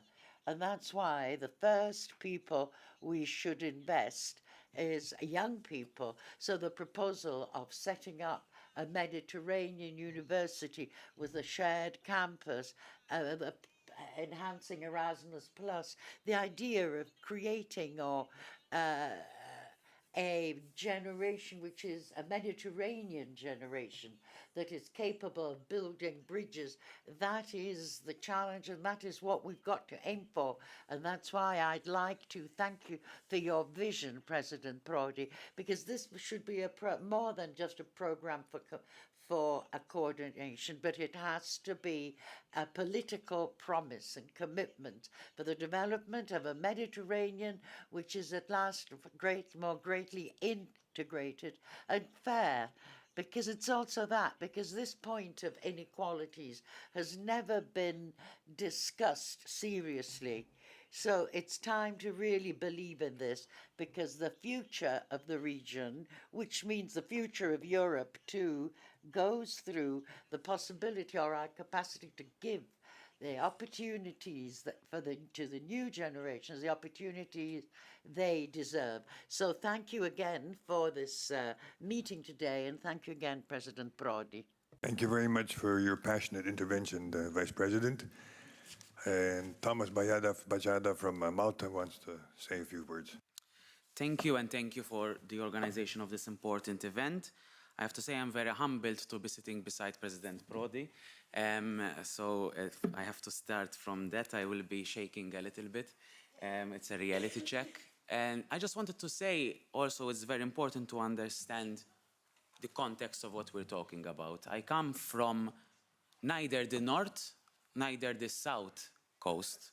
I come from the center of the region. If I want to say good morning, I would say bonjour. If I want to say goodbye, I would say sacha. And it is exactly what we're talking about. Talking about a people, a region that should feel that they are the same. They should feel that they are one, because we have been one for so long. I come from a small village, a fishing village, and we'll discuss about climate change afterwards, where we see the deterioration of our coasts and how we can collaborate on that. A village that's called Shlendi, which is Shalandion, which is a Byzantine vessel, and the type of vessel that has sailed across the whole Mediterranean region for so long and for many years.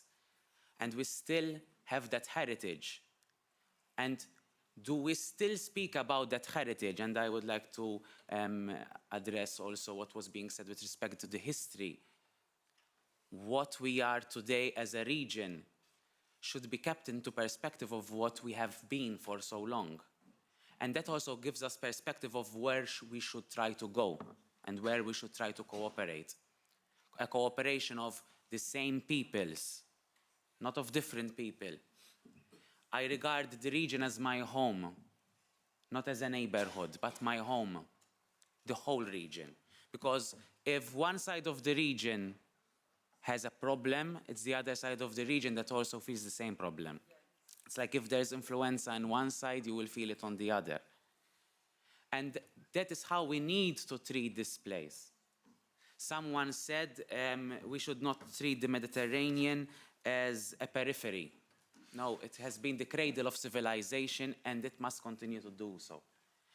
And my question is how and where we need to focus. Because we definitely cannot do everything, but we need to start focusing on parts. And my first opinion would be, let's focus on the things that can put us on the same table. Let's work on how we can cooperate together in order to change this region from the perception of a region of problems to a possibility of a region of opportunity, a region of prosperity, a region where civilization can continue to grow. So yes, we need to treat the problems, but let's also invest in the opportunities. And I think this is an opportunistic moment. It's a perfect moment to start talking and investing in where we can cooperate. Of course, at the same time, we must address the pain points. And the pain points are there, and the pain points, yes, are also increasing. But let us work together in order to ensure that this region, my home, can become even more prosperous.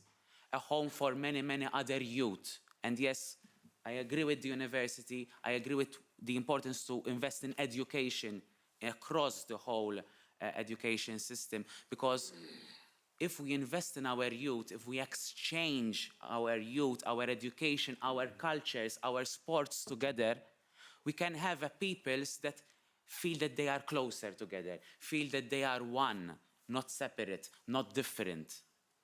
So yes, we have a lot of work to do, and this is a perfect opportunity for us to continue moving forward and not stagnating. It's a region of prosperity, a region of cooperation. Thank you very much. I think for capturing the spirit of today's discussion and the last 30 years with some few words, and the fact that you're in the center of the Mediterranean Sea makes it even more important. Dario, you want to say a few words? Yes, Thomas, about your comment, I completely agree. You are asking us what are priorities on which we have to focus our attention for Mediterranean. So I would like to introduce a point that I already discussed with Nikos about cities. Let's see Mediterranean cities. We, socialists, we are governing all the important Mediterranean cities on European side. Barcelona, with our friend the mayor, Marseille, Benoît Payan, the Italian cities, Naples, Gaetano Manfredi, and Palermo. Now Palermo is not progressist, unfortunately, but the tradition is left side. Okay, except, but Genova, for example. And let's see also the other side, Athens. The new mayor is a socialist, unfortunately. Yes, Charis, unfortunately, is not here, but is the new socialist leader.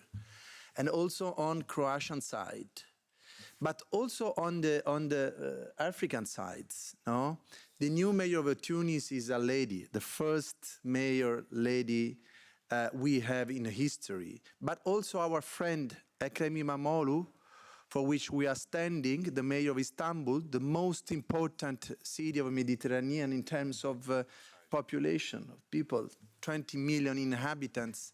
And of course, in Egypt, I think, I don't know the Egyptian mayors, but our friend could say something on that. So this is a very important opportunity for our political family, because we have now all those important alliances coming from cities, and you know, the advantage that cities have is that they can share same values, same languages.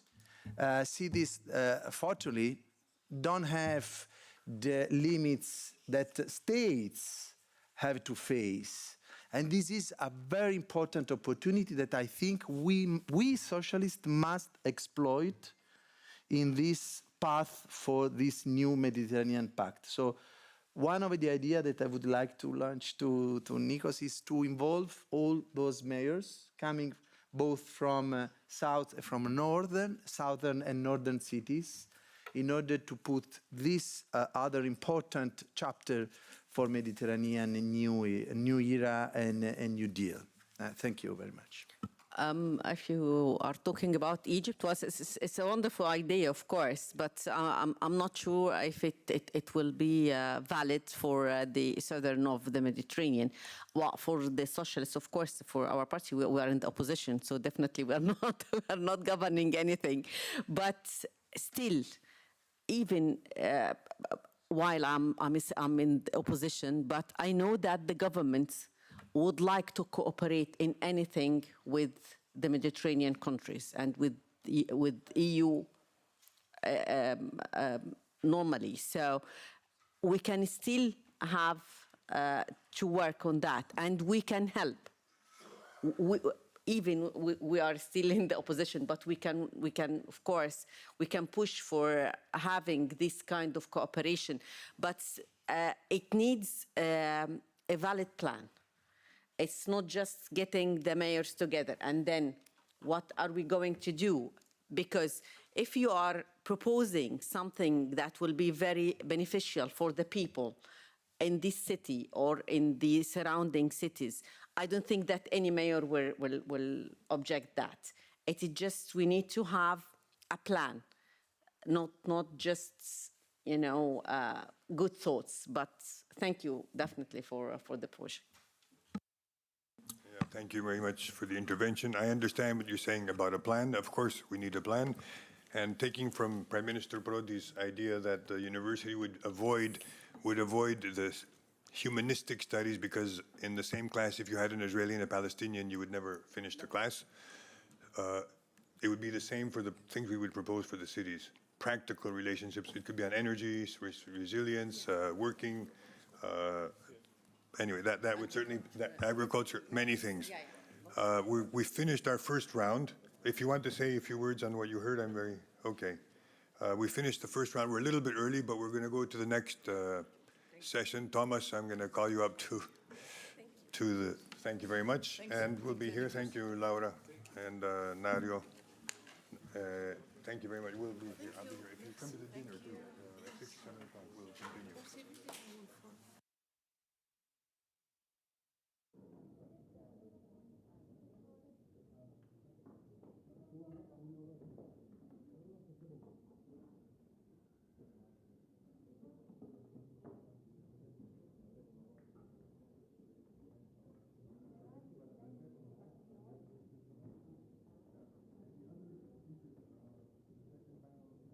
For the second panel, can the speakers come to the panel?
No, it's okay. We can find a change.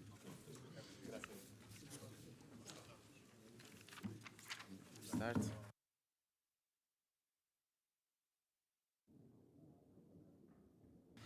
Thank you. We will continue with the second part. And here on the panel, I can introduce who will be joining us. We have Arianna Maria Censi, Lorena Stella Martini, Lori Hayatayan,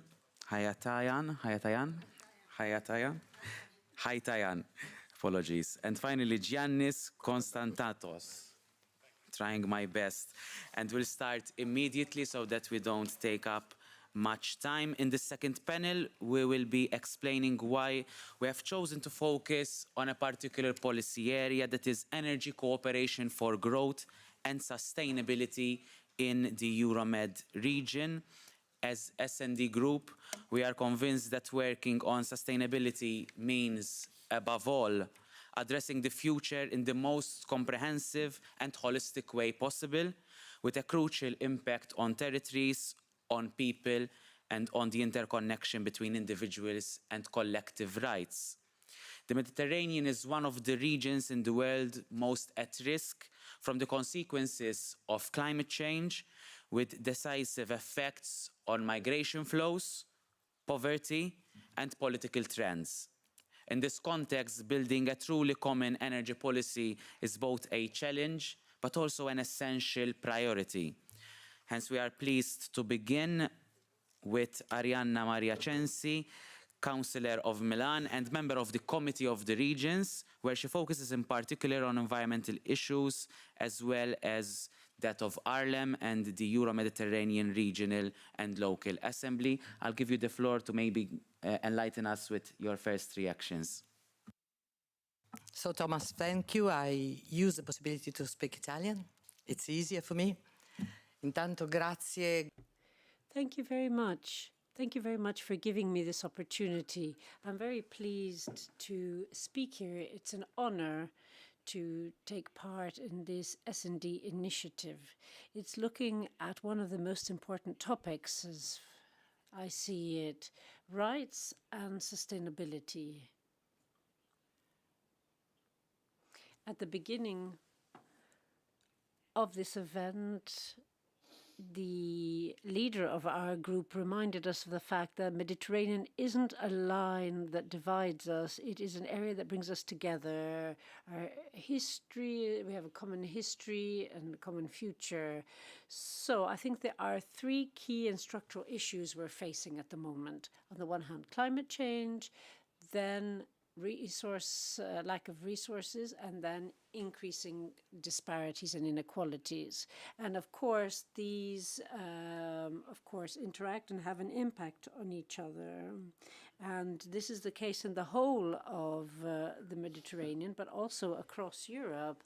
So I think this is extremely urgent. Rights, sustainability in a Mediterranean that is becoming hotter and is becoming more unequal and very quickly. And for the socialists, you cannot separate these 2 points. You cannot have sustainability without rights, and there are no rights without the right conditions for a decent life. Now, with a local councillor from a city in Jordan, we drafted a report called A Territorial Perspectives for the New Pact for the Mediterranean that we presented to the Committee of the Regions. And as was mentioned, we had an event in Palermo 2 weeks ago, and together with Commissioner Suica, we also focused on this, and I'd like to thank her very much for pushing the Pact for the Mediterranean through. So at this event that I mentioned, we looked at this particular subject, and I'd like to tell you a little bit about the content of this report. Now, we've got the Mediterranean global warming rate is 20% higher than the rest of the world, so drought affects 180 million people. Water scarcity is a geopolitical risk. It's not just an environmental issue, it's a geopolitical issue. Record heat waves are making daily life unbearable in many cases, and all of this is getting worse and worse, and Europe is interested in this, and that is why Europe is interested in it. It's just not a purely Mediterranean issue. Of course, this red color on the map is just getting worse and worse. We have floods and fires that are devastating whole communities. Food insecurity is also going up, maybe silently, but with disconcerting speed. And all these realities lead to very specific political consequences.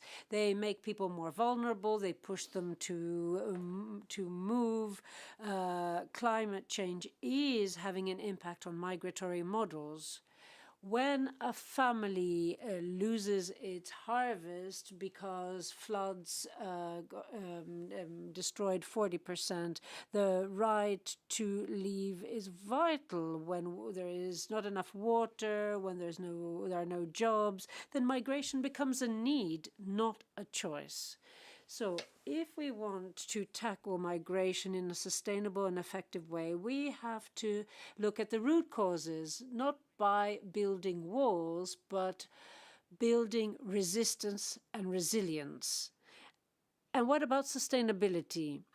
In my opinion, more often than not, sustainability is dealt with as a technical issue. For us, for our family, sustainability and rights have to be on the same agenda because water, energy, food security, and fighting against climate change are key issues. These are key rights that we defend, and these rights cannot exist if we don't tackle these issues, because climate change is jeopardizing the right to work and food, the right to health, the right to housing, the right to decent work. In other words, the right to live a dignified life, a decent life, where you're from, in your area and region. The Arlem report look at 3 operational issues. Water security Mediterranean plan. Water is multiplying risks. We need regional tables on how we can manage water properly. We need to look at water resources and desalination plants, but running on renewable energies, because if we have fossil-fueled desalination plants, it's just going to make the climate and energy situation worse. Then we need a fair energy transition that is vital for stability. Energy interconnections, distributed renewable energy sources, and local energy communities aren't just green ambitions. They are prerequisites for economic resistance and to reduce the structural factors that lead to migration. Now, local and regional authorities have to be stronger, and they have to be at the helm of this whole process. And Arlem, that I represent, has said this on many occasions. It's local and regional authorities that are at the front line of climate shocks.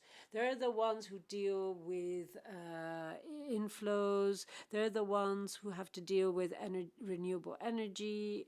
And as Mr. Nardella said, and he's a former mayor, it's not just about the cities and towns on the Mediterranean coast.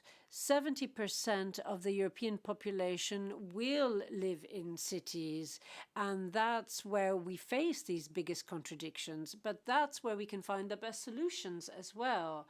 So if cities and towns are not observers, then it's not going to work. They are the first that are going to be applying what we're talking about, because they welcome those who arrive, they have reception centers, because they innovate after disasters, because they manage water and wastewater, they create jobs, and they mold a sense of community. And that is why Professor Prodi made this very interesting presentation. That's why it's more interesting than ever, because it looks at very specific issues. It manages, governs, and distributes powers, and it's about relations with the universities on the Mediterranean, who are at the heart of the Mediterranean, as you said, Thomas, but universities are universities that are in European cities. They also have to look at this, because these universities are part of the city's legacy, and local councillors are often in touch with universities in order to come up with solutions for the problems and contradictions of the future. As Commissioner Suica said, the Pact for the Mediterranean says that the Euro-Mediterranean Regional and Local Assembly plays a very important role. We have to have a structural role in this, especially when it comes to adaptation to climate change, civil protection, and the empowerment of young people and women. I will finish off this speech by saying that the fact that President Prodi is here this afternoon and that he put forward his very important proposal on training and this community of millions of young people that will study together and speak the same language is an enormous opportunity. Today, this vision has to be turned into a new vision for the Mediterranean that will lead to truly sustainable prosperity, and that we can have this shared sustainability. Let me remind you that The Mediterranean isn't our neighborhood, it is part of Europe. And we need a clear agenda, clear investment. We need partnership and not transnational agreements. We need rights and sustainability at the heart of our European policy, because we need answers to complex problems. And more often than not, these solutions can be quite simple and straightforward. And I think we shoulder enormous responsibility. We need to do something about this. Thank you very much. Arianna, voglio anche ringraziarvi. Thank you very much, Arianna. I want to thank you because for once it wasn't me talking about water resilience. I'm very happy to see that there's another voice being heard talking about water resilience, and I hope that others in the Mediterranean will echo these words on water resilience, and that others in Europe will also talk about this, so that we can work towards a water resilience strategy, one that is more palpable, one that is that really helps the economy, families and businesses, because water resilience isn't just a purely environmental matter. Above all, it's a social issue. It's an economic issue, because without water resilience, we're not going to have competitiveness. This is very important. But it is also something else that we can work together on, where the Mediterranean countries can work together on this. This is something we share. This is a situation that we have had to grapple with for decades. In Malta, we're water management experts. So we can also help others. We can invest, and we can provide to our Mediterranean partners. We can share what we have experienced. Research and innovation in Malta can help others, because in the EU we have this 40% of water patents. So that means that we can help other countries manage water in the best possible way. So now we'll continue our discussion with respect to how we can use climate change, how we can use a common approach in sustainability and rights. Being a marine biologist, I'm also a little bit biased with respect to the effect of climate change on our coastal communities, which are a vast also majority of the population in the Mediterranean, and also the impact they are not only living right now, but we will continue to see over the next years, and the importance also of climate adaptation. But I won't go into that. Let's talk more about energy cooperation in a way that we can invest in renewable energy and cooperate into growth and sustainability. And with us to discuss this, we have Lorena Stella Martini from ECHO. It is an independent non-profit think tank that is dedicated to climate change.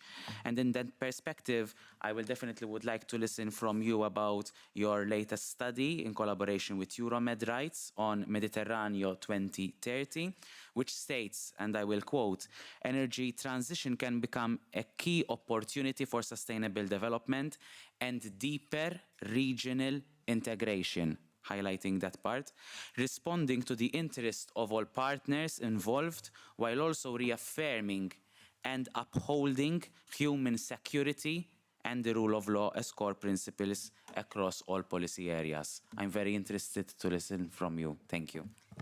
Thank you, Thomas, and thanks everyone for this kind invitation. I'm very excited to be here and also to deal with this topic, which is central to our work. At ECHO, we've been following the developments of the new Pact for the Mediterranean since its very beginning, when it was first announced last year. And we have been doing so also with partners from all across the region, our partners in the Mediterranean Alliance of Think Tanks on Climate Change, and also in partnership with other organizations such as Euromed Rights. So I think that, as we have already listened from many other speakers, the new Pact for the Mediterranean rightly responds to the centrality of the Mediterranean region for global geopolitical and geoeconomic dynamics from many points of views. First of all, from the point of view of energy and digital interconnectivities, but also trade, conflicts, mobility, and climate change, as it was just underlined. Generally speaking, I think that the fact that the EU Okay, thank you. Sorry. The fact that the EU is revamping its strategy towards the Mediterranean region and that it is doing it right now has a strategic relevance for the EU as an actor, a geopolitical and geoeconomic actor on the global stage. And as the Pact rightly states, the partnership with the Mediterranean countries can become a model of partnership in a historic moment where the EU is rebranding and updating its cooperation offer in light of the transformations that are occurring at an international level and that are shaping the global order. An important point for our work on the Mediterranean is the fact of considering this region as a real laboratory for cooperation, because we see that in this region, the so-called global north and the so-called global south, they meet each other, they coexist, and they can integrate even further. And this is what this pact really aspires to be about. It is a laboratory of cooperation, or hopefully it will become even more so, around axes for present and future development, prosperity, and stability.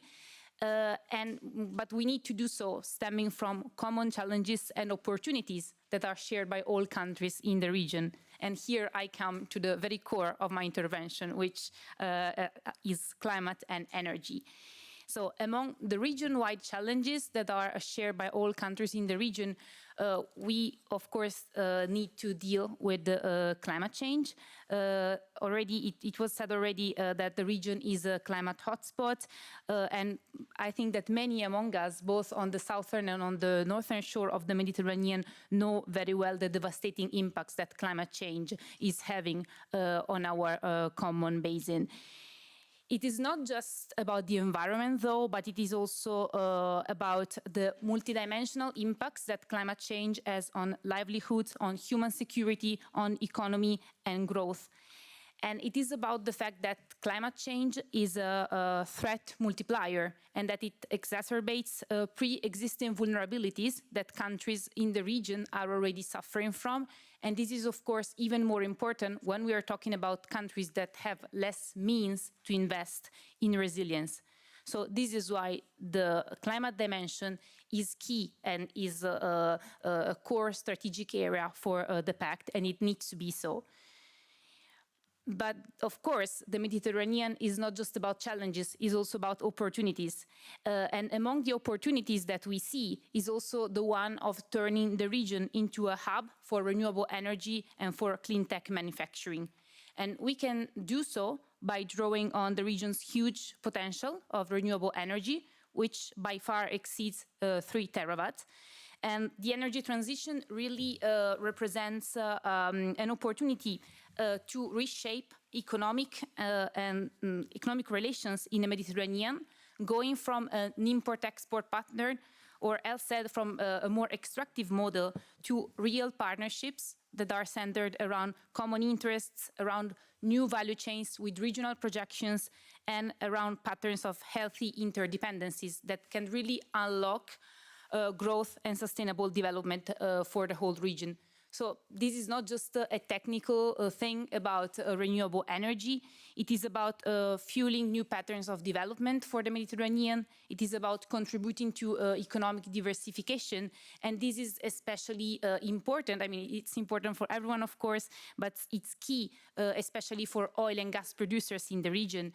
If we take into account, of course, the geopolitical and the stability risks that badly managed transitions or even missed energy transition can unlock for single countries in the region, and the spillover effects that they can have on the Mediterranean region and, of course, also on the whole EU. So these, of course, all tell us about the central relevance that climate and energy dimension have for Euro-Mediterranean relations as key drivers for regional development and stability. And of course, this also calls for the need to develop a regional approach to the region to accompany and to frame bilateral partnerships that we know have been relevant with the Southern Mediterranean countries. Here, of course, we're very happy to see that the Pact refers to the Mediterranean region as one, that we are talking about one common Mediterranean space with a common future. And this is a promising starting point to address complex challenges, to seize promising opportunities, and to really mark a change in Euromed relations, with the potential, as I was saying before, to provide hopefully lessons for the broader EU external engagement. So I've been asked to give a sort of a preliminary assessment also of how the Pact deals with climate and energy. Of course, this is a very challenging task, especially because, as we have been hearing also from the Commissioner, this is a living document. So we are just entering into the implementation phase, and we will have soon an action plan. But I think this is also a key moment to do so, to try to understand how climate, energy, and of course all other dossiers are dealt with in the Pact, because we can still try to understand how to direct the Pact from a concrete point of view, and how really it can live up to the expectations that it has set.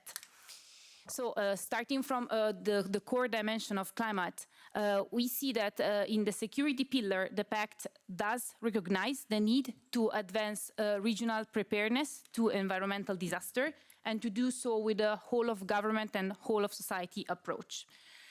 At the same time, however, we think that it is also key to keep on emphasizing the nexus between climate, peace, and security, as, by the way, the EU joint communication on climate and security nexus already recognized, because this is important to fully integrate climate and its direct and also indirect impacts in the multi-dimensional concept of security that is changing every day with us. And it is also important to integrate all climate impacts in economic planning for the region.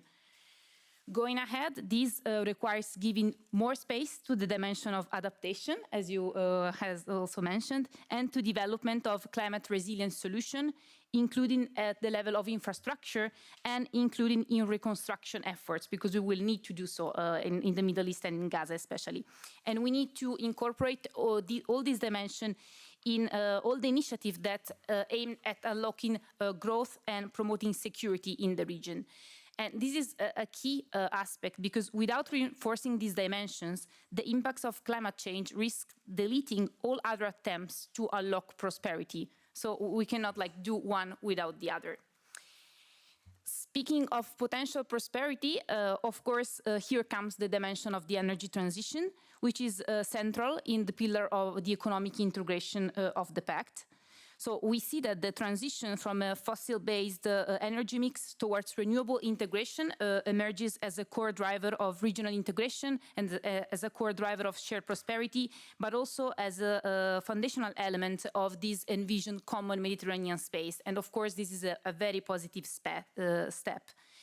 The document lists a series of initiatives aimed at contributing at regional energy transition towards a clean and sustainable energy model, and especially this Trans-Mediterranean Renewable Energy and Clean Tech Initiative, the MED initiative, which will be announced at the beginning of next year and aims to provide a toolbox for advancing energy transition both in Southern Mediterranean partner countries and at a regional level, by creating opportunities to foster energy trade and industrial partnerships. So first reflection is that the Pact is rightly comprehensive in its attempt to address the several aspects of clean energy development and of clean tech development, from renewable energy to regulatory system, technical supports, and also industrial cooperation. And this is paramount to lay the building blocks of regional economic integration around the so-called industries of the future, as the Pact calls them. At the same time, and here we go back to the dimension of energy trade and industrial partnership, some important points that will need to be taken into account in the upcoming TMED initiative is that to really contribute to a just energy transition and to long-term sustainable development in all countries in the region, we need that processes of progressive decarbonization at a national level in southern Mediterranean partner countries take the precedence over green energy export towards EU partner countries. This is a key aspect when it comes to sustainability, when it comes to also the link between green energy and human rights and just transition, of course. And the second point, which is very much related to this dimension again, is the fact that these industrial partnerships, these green industrial partnerships shaped around new clean tech, will need to foster local added values in partner countries before everything else. They need to enable and strengthen technology transfer and foster fair labor participation. So these are really conditions that the upcoming TMED initiative need to protect, to guarantee, and to ensure. Final point specifically regards renewable energy. So we have said that, of course, I've tried to hint at the fact that the energy transition is not just about renewable energy generation, of course, but it is also true that renewable energy represents the fuel of energy transition and that the Mediterranean holds immense potential in this domain. So despite such potential and despite the central role that it's played by renewable energy, the Mediterranean, the new Pact, sets no quantitative, no time-bound target for renewable energy deployment in the region. So we fear that the absence of a measurable milestone in the Pact around renewable energy deployment can risk to undermine the effectiveness of the Pact's long-term energy vision and risks creating a sort of gap between abstract political commitment, or at least what could sound as abstract political commitment on energy transition, and on the other hand, concrete investments and policy outcomes. And this is, to be honest, a shame also because we see that this initiative is very concrete. It is about doing things, but we really need to close the gap between ambition, between potential and implementation. So this is why we think that adopting a common renewable energy target for the Mediterranean region can represent a valuable opportunity to connect the technical renewable energy potential with a shared political mission. And this allows us to build political momentum and, of course, to drive public and private investments, which are the things that we also need. So here comes an initiative like the TerraMed initiative, which aims at reaching 1 terawatt of installed renewable energy capacity in the whole Mediterranean region, so north and southern shore, by 2030. And adopting a target such as this one can help to bridge the current gap among potential ambition and implementation, of course, in alignment with climate pledges and commitments.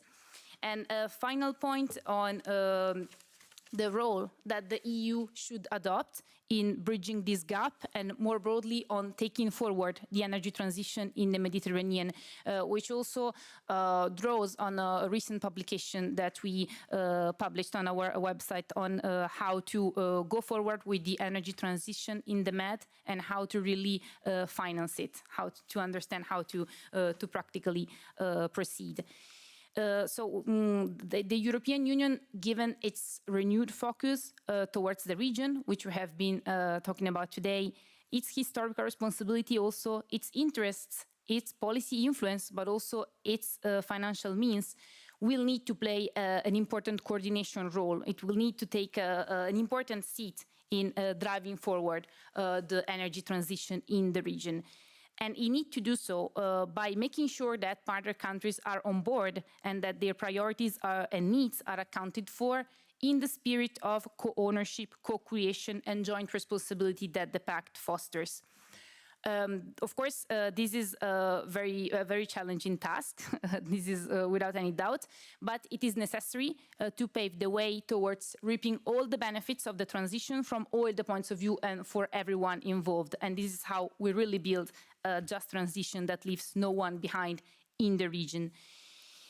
We really think that the EU now has a window of political opportunity with the Pact, with the upcoming MED initiative. It is a window of political opportunity that the EU has been opening for itself, and this is very positive.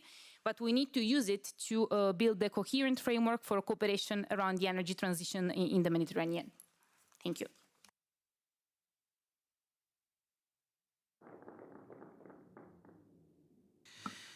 Thank you for the very comprehensive approach that you took towards this debate. It was very informative, and it helps us to understand the potential and how to bridge the gap between what you said exactly, the potential and the implementation. And particularly, I really liked the emphasis that you have done on ensuring that there is a local added value for investments that are done to avoid what I love to call green colonization, in order to avoid that we are not actually repeating past mistakes with investments in a way to reap only benefits on one side of the shore. That's something that I really believe in, and that's where the partnership of equals comes into play. And I will definitely now shift towards Laura Haitayan, apologies for earlier, who is a Lebanese expert with the Natural Resources Governance Institute, and she has an extensive experience in energy issues, which, as we have seen and which we have started to talk about, and which I hope we will start to see more the benefit, play a central role amongst the pillars identified as concrete actions in the Mediterranean Pact, and which I hope will see even more concreteness in the action plan that we are expecting early next year. In your hands, thank you. Thank you very much. Thank you for the invitation, and thank you for all to be here. So yes, I'm a Lebanese expert, but at the same time, I'm the MENA director at the Natural Resource Governance Institute, and this is an organization that is dedicated to the governance of energy and natural resources. And over the past years, the MENA team, our team, has been working on, focused on understanding what the energy transition means for countries with very different realities, for the countries in the region with very different realities, major oil and gas producers and exporters, as well as import-dependent states facing serious financial pressures. So through Arabic language, webcast and research reports, we've tried to explain what the transition means for people's daily lives and for the region's development agendas. Our approach to energy transition is a people-centered approach, and we truly believe there will not be a just energy transition in the Mediterranean if people and communities do not understand what this transition means, and they're not part of it. More importantly, if they're not part of it. So that's why, again and again, whatever I will be talking about today, it is important to communicate in the language of the region, so the Southern Mediterranean, for the people to understand exactly what is at stake, what's the benefit, and what are their responsibilities. Very important for them to be part of this journey that is called the transition, the just transition.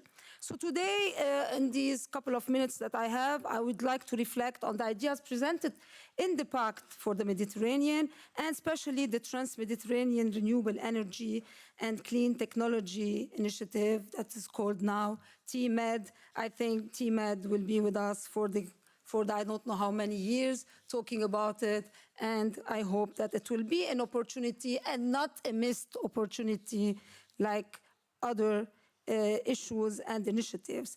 And my focus basically will be on a genuine win-win energy partnership between the EU and the Southern Mediterranean, and what would that look like? It is important to get to the point of where we get a win-win. And it's true that many had said, now it doesn't look like we are all equal. It doesn't mean it doesn't, and we cannot just pretend that we're equal and starting from there. No. So, and that's very important as well to acknowledge the gaps and how to get to be equal and then get to this win-win approach that we are seeking. So the TMED basically offers a starting point for a mutually beneficial partnership. It is ambitious and it aims to provide investment, and this is where we in the region start getting interested because there's money into it. But at the same time, it supports reforms as well. And this is where we don't like reforms as much.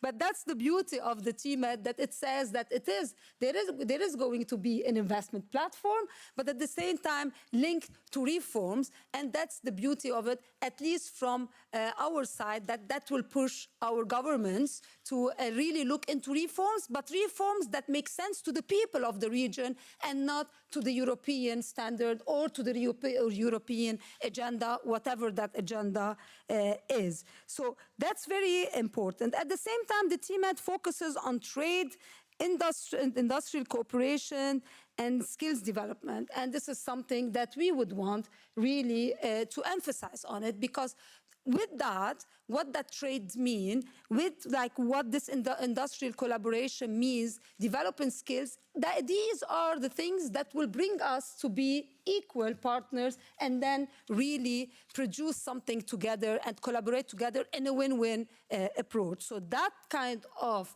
that part of the TMED is very important to focus on as well. So to sum it up, if we want the TMED, it's kind of like when I read it, I read investment platform, reforms, yes, and then trade, industrial, etc., technology, and connectivity. So basically it is a project, a big project, the initiative of clean energy connectivity.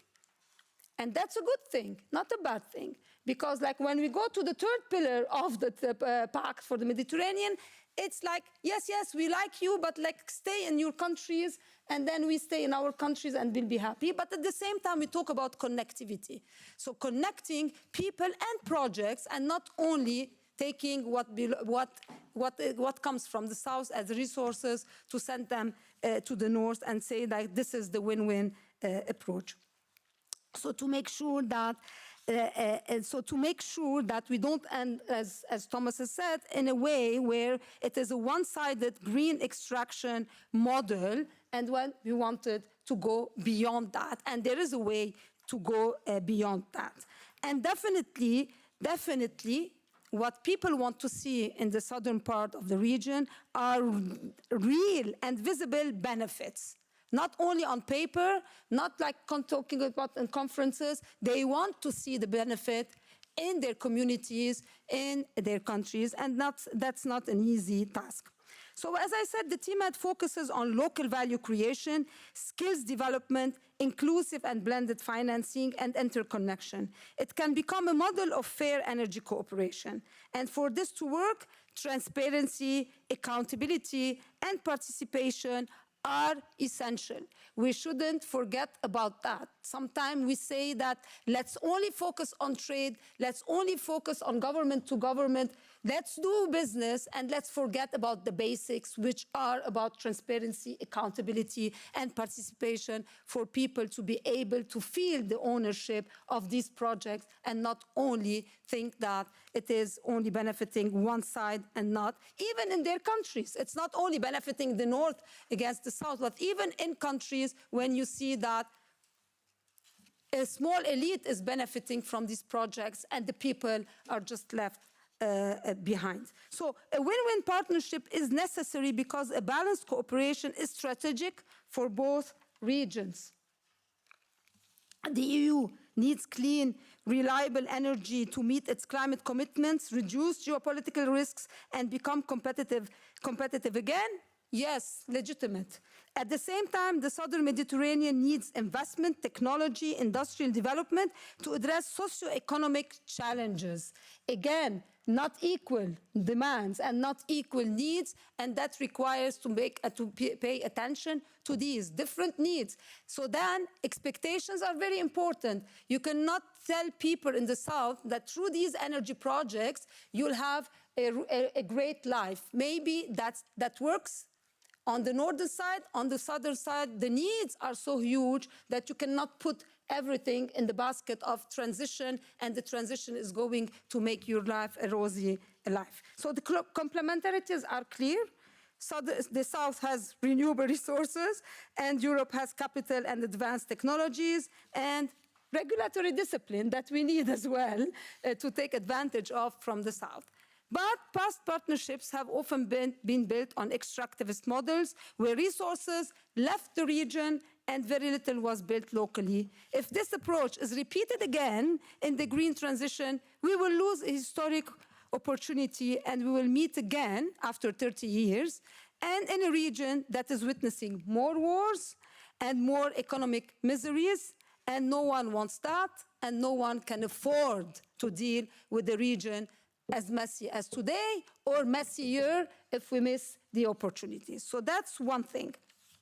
A real win-win partnership must allow Europe to meet its climate and competitiveness goals while ensuring that Southern Mediterranean societies advance their development goals and maintain sovereignty over their resources. People want to know that they have control over their sun, wind, land, minerals, hydrogen, and they want to have a control over when and how they are developed. That's a very important message to be carried from the north to the south, and in the south and the countries, like to make sure that every stakeholder involved needs to make that sure that people of the south have control over their resources, and they can choose and sometimes say no to projects if it doesn't fit their agendas. So that's very important as well. So the risk of developing large renewable and hydrogen projects must be shared fairly. Assigning risks only to southern countries undermines trust and long-term sustainability, and the aim should be for the MED investment platform to focus on making the development of clean energies an opportunity and not a financial burden on the Mediterranean countries. Yes, I do have this problem. Okay. And this is written, huh? Usually I don't write, and then it's worse. So like, I'm trying to control myself. They asked me to go slower, that's why, like, in case you're wondering what's happening. So the local benefits and value addition that has been mentioned many times in countries where these energies are going to be produced is the expectation. So we do expect, if there is going to be development of these resources, that we see the benefits through the value addition and through some development that, again, it's seen, not on paper. And we should make sure that the MED and the Pact must make sure to leave no one behind under the excuse that we have to accelerate the energy transition. Does the Commission want ready-made projects? Does it want to work only with countries that do have already some sort of local manufacturing, some sort of things that exist? Is this what they want? Or they really want to see as well fair and justice across the Mediterranean, the South Mediterranean, and not only choose bilateral approaches and not only work with countries that already have all the bases and then work only with them and leave the others behind. They need as well to make the effort to work with countries that really need to build their economies again around these resources, or else we will end up working only with Egypt and Morocco, and Of course, the GCC is like a different game ball, but you cannot only work with 3 countries and pretend that this is advancing the development agenda through this pact. Okay, so the building blocks. I'm not sure if I'm late or not late on time or if we have time. So we can go on. The building blocks of this win-win approach. First of all, very important, this issue of ownership, agency, and leadership in the southern countries. It is important to help and support the countries to develop their plans. That's the beginning of the whole foundation, or else the pact will collapse. So it is important that they're supported to understand and to be able to build their own plans. Because the moment that they have their own plans, so then it makes sense for people to understand why their countries are working on these projects. And these are not projects because Germany wants hydrogen, because Germany has plans for its industry, because Germany has its own transition plan. That doesn't make sense for me in Beirut. So why do you want my hydrogen? For what reason? It doesn't make sense for me in Lebanon to have hydrogen. Just an example. Yes, we want all investment to come to Beirut. So they need to have that, to support that, and be very clear that there is an ownership and agency within countries, and their leadership have plans, and they understand why the financing is coming to these projects. And it helps even in the accountability. So if a project fails, it's not because Europe has not done its part, even though Europe will say that, but I paid billions, I paid millions. It's not my fault. Then you're shifting the accountability to the stakeholders because they had the ownership. If they don't have the ownership, they will say, oh, this is a project from the EU, so the EU ambassador came to visit the prime minister, and the next day this was a project that was financed. This is how people understand. And today in social media, one sentence like that can go viral, and then this is what people have in their minds, and they don't care what the reality is. So it is very important for that. So basically, you want hydrogen, you support countries if they want to have their own green steel industry, and then hydrogen makes sense for exporting afterwards, but there is a value that is staying in the country, building that green steel, and that is very important to support countries when do they have that. So at the same time, the TMED calls for regulatory reforms, as I said, and we don't reforms are very important, but it's like the nightmare of political leaderships. So the calls for regulatory reforms that could include in the TMED as it comes, unbundling, and now we're talking a bit about the electricity, unbundling, liberalization, tariff changes, often as conditions for investment. But these reforms could raise concerns that this could weaken national autonomy or lock countries into EU standards without any consideration to local priorities. It is important on connectivity side, yes, and we're talking about possible common markets, but today electricity is still a service provided by states in the southern Mediterranean. And coming and saying that we want to liberalize the market, etc., you're taking something away from countries, but at the same time from people, because people are used to their countries and to their national and public utilities and how they behave with them. This social contract is very important, so you need to take into consideration as well. So that ownership, second block, the local creation, the local value creation, as we said, very important. Support job creation across the value chain, and local manufacturing and assembling is great. But it should be in a way that gives opportunities to fair and transparent access to capital, to really grow the local economies, and not to facilitate the capture of wealth in the hands of few in the southern neighborhood. We have that tendency, so that needs to be as well very importantly taken care of. and this is very important. So I come to other point that, again, I'm not Italian, but I will agree with Professor Prodi, like all Italians have done in this room, to say that these joint research and development plans that we're talking about, and the TMED, and the Pact of the Mediterranean talks about, technology transfer, etc.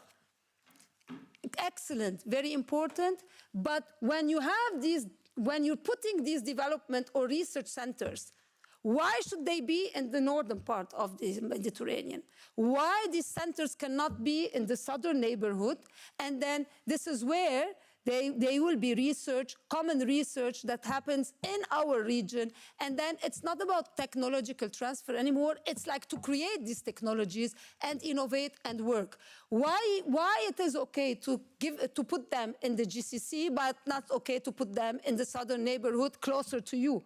So it is important that we do that shift. So I agree that there needs to be all these excellent centers, polytechniques, etc., in our region, in the southern neighborhood, where then scientists can work together, but in the southern neighborhood instead of being it us coming to you and then fearing that we will stay in Belgium and not go back to Beirut. So. The third point, which is a very quick point, it's on governance, accountability, and inclusion, as I said. Again, ownership, local value and value creation. It needs this civil society and local communities to be part of planning and oversight to ensure environmental, social safeguards, transparency, and fair distributions. TMED needs clear mechanisms for community consultation, land right protection, environmental assessments, public access to information, and a dedicated media platform for the Pact and the TMED projects in Arabic would be a good tool for accountability. Someone has mentioned that, and we need to push for that. So I come to the last point, which is interconnection. Very important. Okay. So we need an interconnectivity that works for all. Now, what our people are saying? They're saying, yes, they want our energy, and they want to take it to Europe to export it. Producing clean energies through local means and international finance support could look like an easy task compared to the other objective of the TMED that is related to interconnectors and connectivity through energy.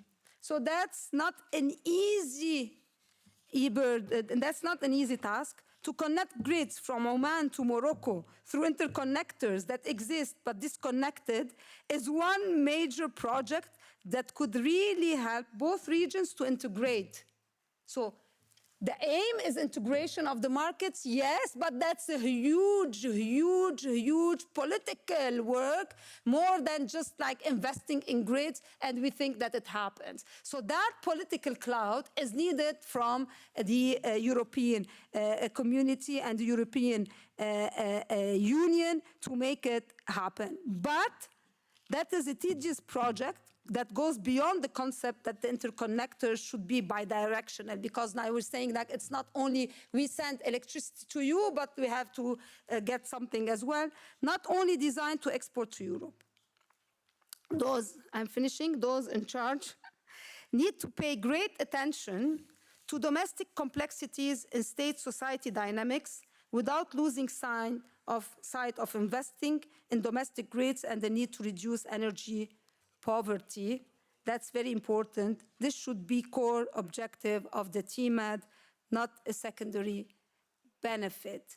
It is important to remind ourselves that there is like economic problems, huge infrastructure as essential problems in the economies that need to be taken care of, and energy poverty is one of them, and then this is very important. Therefore, aligning policies and regulations through support for permitting, reform, market design, transparent PPAs, and grid modernization are very important, but first comes local needs and understanding the complexities of societies and prioritize what is possible to achieve. Conclusion, the Pact for the Mediterranean people, We just call it the Pact for the Mediterranean, and then we need to bring the people to the center, as I said. But before I say my last word, just like to a very personal note, because you mentioned that I come from Lebanon. So it's on reconstruction. Definitely Lebanon now, same as Gaza, same as Syria, they need investment into reconstruction. And that reconstruction needs to take into account this green reconstruction and really make it happen. And not to say that because there is urgency or because of financing problems, limitations, that we forget about the issue of green reconstruction. The green reconstruction is important because then green reconstruction means that you're pushing people into the future and not making them live in the past. We have enough from the past, I think, in the region, and we need to move forward. So just by green reconstruction, symbolically, you're putting everyone into the future and thinking about the future rather than thinking about the past. So today we have a pact for the Mediterranean. We have to make sure it is the pact for and of the people, and then the EU, Mediterranean, and the GCC have all the ingredients to lead a world that is fair, just, and prosperous. We need to believe in the partnership and work hard to make it an engine of growing economic growth. We can do it. We need to be patient and not to lose hope. And thank you. Thank you so much, Laurie. And in particular, I note the calls that you have done for investments that leads to real and visible benefits in the communities, and that you also explained the perspectives and the thought process and the way also our partners think and perceive our actions. So that is also something that is very important. And in particular, I wanted also to react about the university proposal, Mediterranean University proposal, which Signor Prodi has said that it's also something that is based on parity, and also the commissioner said it's based on parity. So what you have on the north is what you have on the south, in order to ensure that it is two sides that are working together as one. If you have researchers in the north, you have researchers in the south. So that's also an extremely important way to actually promote knowledge sharing, and that will lead us also to shared prosperity. I'll pass it on to Nikos to present the last speaker for this panel. Yeah, thank you very much for your passionate discussion. And if we have time, we can go into some of the very interesting topics you brought up. Now, I'll introduce my friend Yannis Kostandatos, who will speak in Greek, so you'll need your earphones. He's been mayor 3 times, 13 years. The Elliniko, which means Greece, is from the sea to the side of a mountain. We have 3 mountains in Athens, 3 mountain ranges. And this is a mountain that he's ended up with all the other mayors, led the fight to protect the mountain, the fires. It's a green mountain. So I'm not sure what your topic will be, but that's why I think they vote him again. Thank you very much.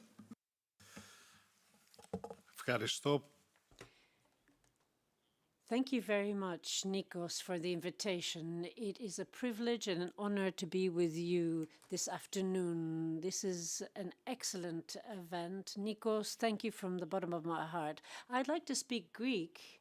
In fact, I had prepared a speech in English, but there is interpretation, and it's my first speech in the European Parliament, so I would like you to listen to perhaps the most beautiful language in Europe, that's Greek, and I hope it will be my first, but not my last speech here in the European Parliament. I am the mayor of Elliniko Argyroupolis, 100,000 inhabitants. We are a municipality, 1 out of 10 of the ancient in Athens. We're 3,000 years old, even more. And the word Elliniko, which means Greek, comes from the fact that a Mycenaean tomb was found in the southern part of our municipality. And that's why we have this word Greek, because of the Greek tomb. We have, on the one side, we have the coast, and on the other, a mountain called Hymettus. Hymettus is one of the historic mountains in Athens with very important sites, monuments, temples, long history, And our municipality has an urban renewal project called the Elliniko project, 8 billion euro in investment. And in 6 years, when this is all wrapped up, there will be hotels, a new marina, a lot of development, a mall, 25,000 new inhabitants. And the first skyscraper in Greece is being built in Elliniko, and we're expecting approximately an additional 1 million inhabitants. Not inhabitants, tourists. So this is all the exciting stuff that we're dealing with in our municipality. But of course, there's always a flip side to development, and we're challenging. But I'm not going to talk about what development is bringing us or our location in the Mediterranean. But I want to go back to 2015. I had just been a mayor for 1 year. We had one of the many terrible fires that affects Imitus. It was a disaster. A lot of people died. People lost their property. It was a tragedy. And what used to be a green hill became a black one. And we've had these forest fires many times.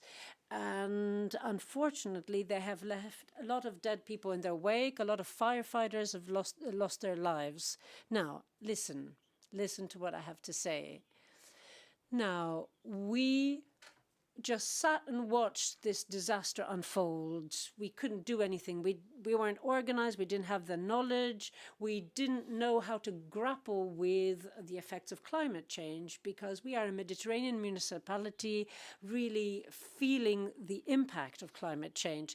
10 years later, I stand here before you full of joy, because we have made enormous progress when it comes to resilience, civil protection, prevention, and sustainability. What does this mean? This means that we created a network, a resilience and civil protection network that also looked at sustainable development. So we set up this network bringing together all the municipalities in the Hymettus mountain, 12 municipalities, millions of people, and I led this. It was a great honor. And we have a project, we implemented a project called Smart Imitos. What is this all about? We had 23 fires in Imitos, and we put them out ourselves. Within a minute of them breaking out, we stepped in and we put out the fires. Last year, it was 28 fires, and we did this on our own. We put them out on our own. We came up with a very modern crisis management center. We use AI to monitor what's happening in the mountain. We use drones.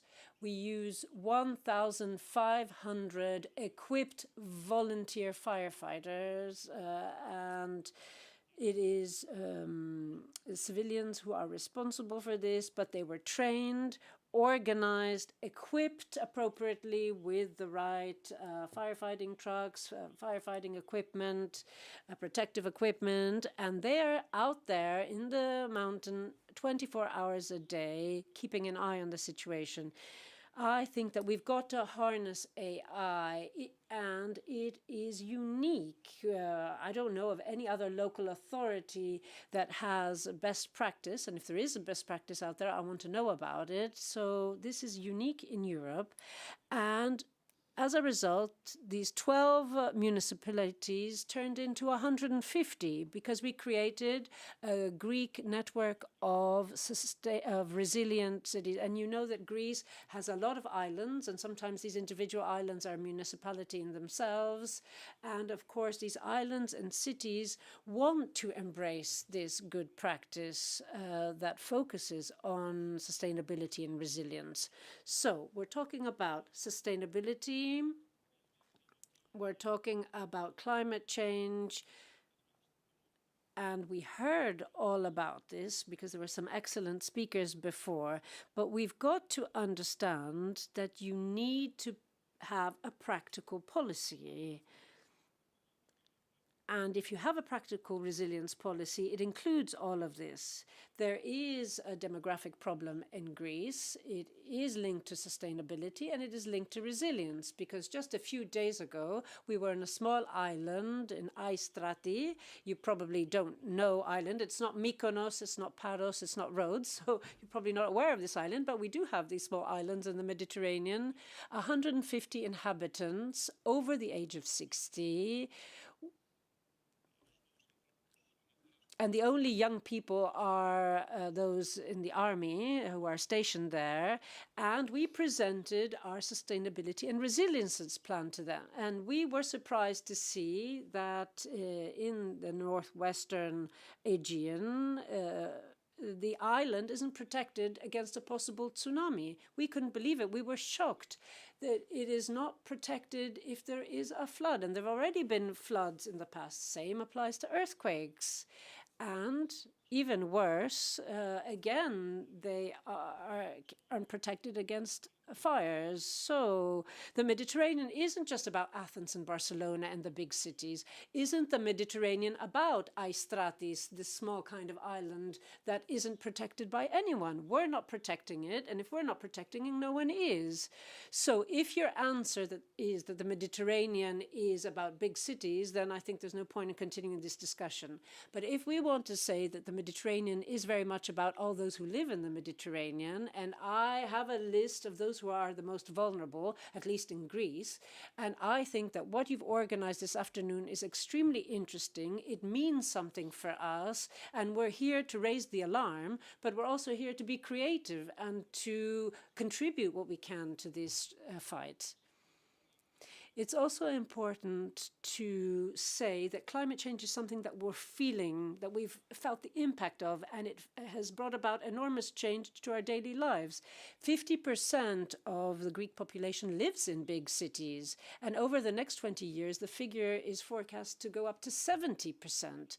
So if we don't manage to stop this trend and come up with policies that keep people outside cities, then it's not going to work. Because look, if your area burns down, then if you're a farmer, if you're a livestock breeder, you're going to flee that rural area. What are you going to do in a burnt region? The same is going to happen on an island with fishers. Fisheries has been impacted, and that's because less and less people can make a living out of fisheries. Aistratis, the island I mentioned, boats and ships just go once a week. And if you've got bad weather, only helicopters can get there.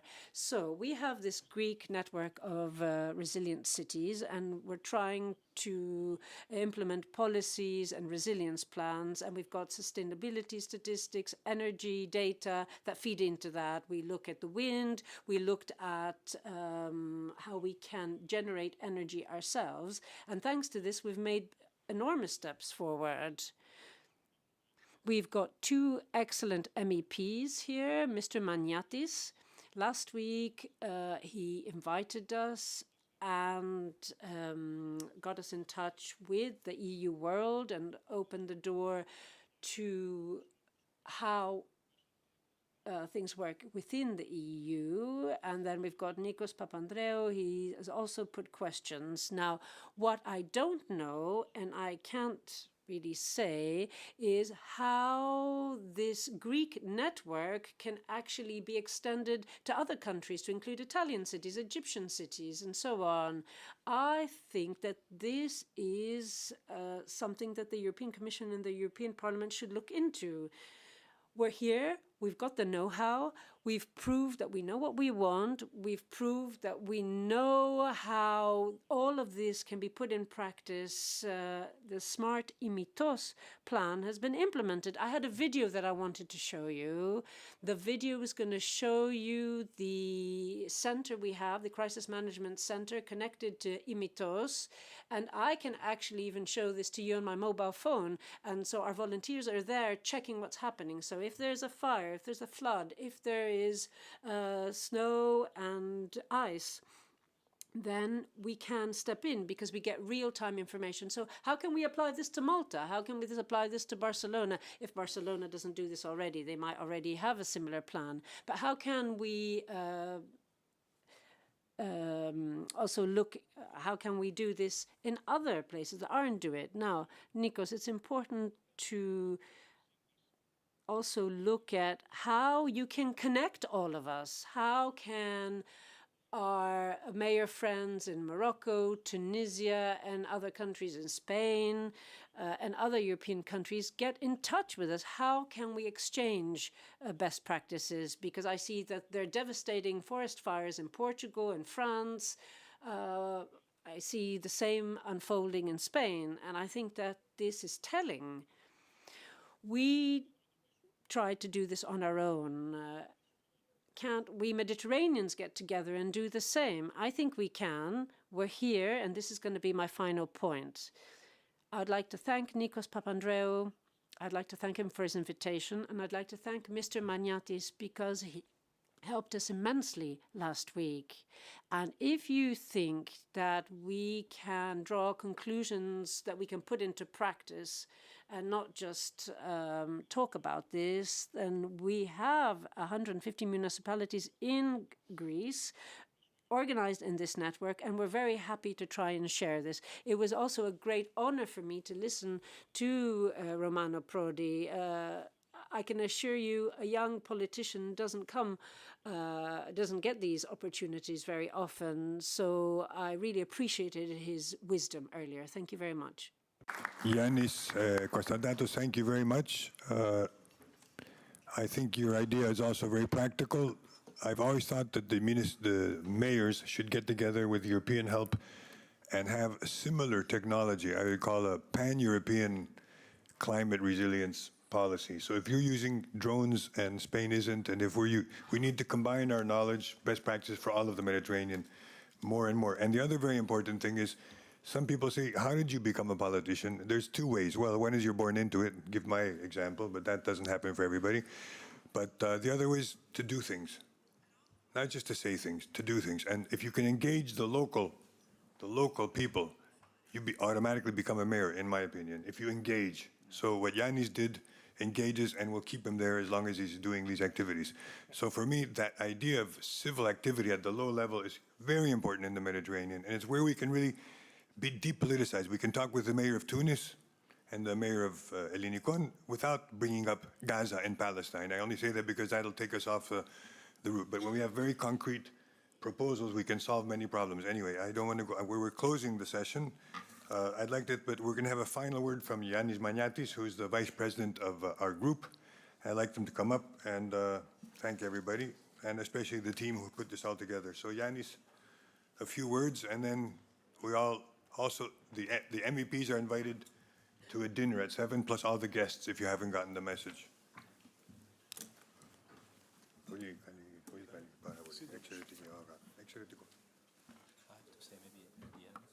Dear colleagues, dear President Prodi, friends, thank you very much for your presence in this very interesting meeting.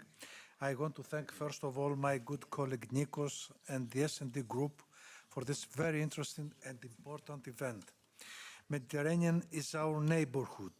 European Union must be present and active. The Pact for Mediterranean is the first step for enhancing cooperation, and as S&D Group, we will follow closely its implementation and make sure that Mediterranean will be a hub for cooperation for countries on both shores of our common area. That partnerships will respect our values and principles, ensure solidarity, and boost jobs. Cooperation between people is the basis for any cooperation. This is why we want a comprehensive framework engaging not only with governments, but as Nikos previously said, also civil societies, local actors, and youth. In this point, I would like to underline the very important intervention of President Prodi and his proposal for the creation of the University of the Mediterranean with common campuses in different countries on areas of common interest. As it was well developed in the second panel, we all face common challenges, with Mediterranean being the hotspot of the climate change. Mayor Yannis Konstantatos just presented the idea of formulating a network of networks of the Mediterranean member states, and I think that we can work on the implementation of this idea. Only together we can face them, and I am proud that as Minister of Energy and Climate Change, I initiated many cooperation and partnerships agreements between Greece and many other countries in the Eastern Mediterranean. Finally, as Vice President of the S&D Group, let me assure you that this event on the EU-Mediterranean cooperation was not an one-off event. It is an area of priority for us, and we will continue to work together with our partners in all countries around the Mediterranean. Thank you very much for your presence, for your contribution to this excellent event. Nikos, congratulations for your idea. No, thank you for everybody for coming. I would especially like to thank Prime Minister Prodi for staying throughout the whole session, and that's more than many MEPs do. So thank you for being here and contributing. And I'd like to thank everybody here, and for those of us who are part of the dinner, the invitees will have a chance to go over the things we talked about there. Thanks again, and you're free to continue the day otherwise. Thank you.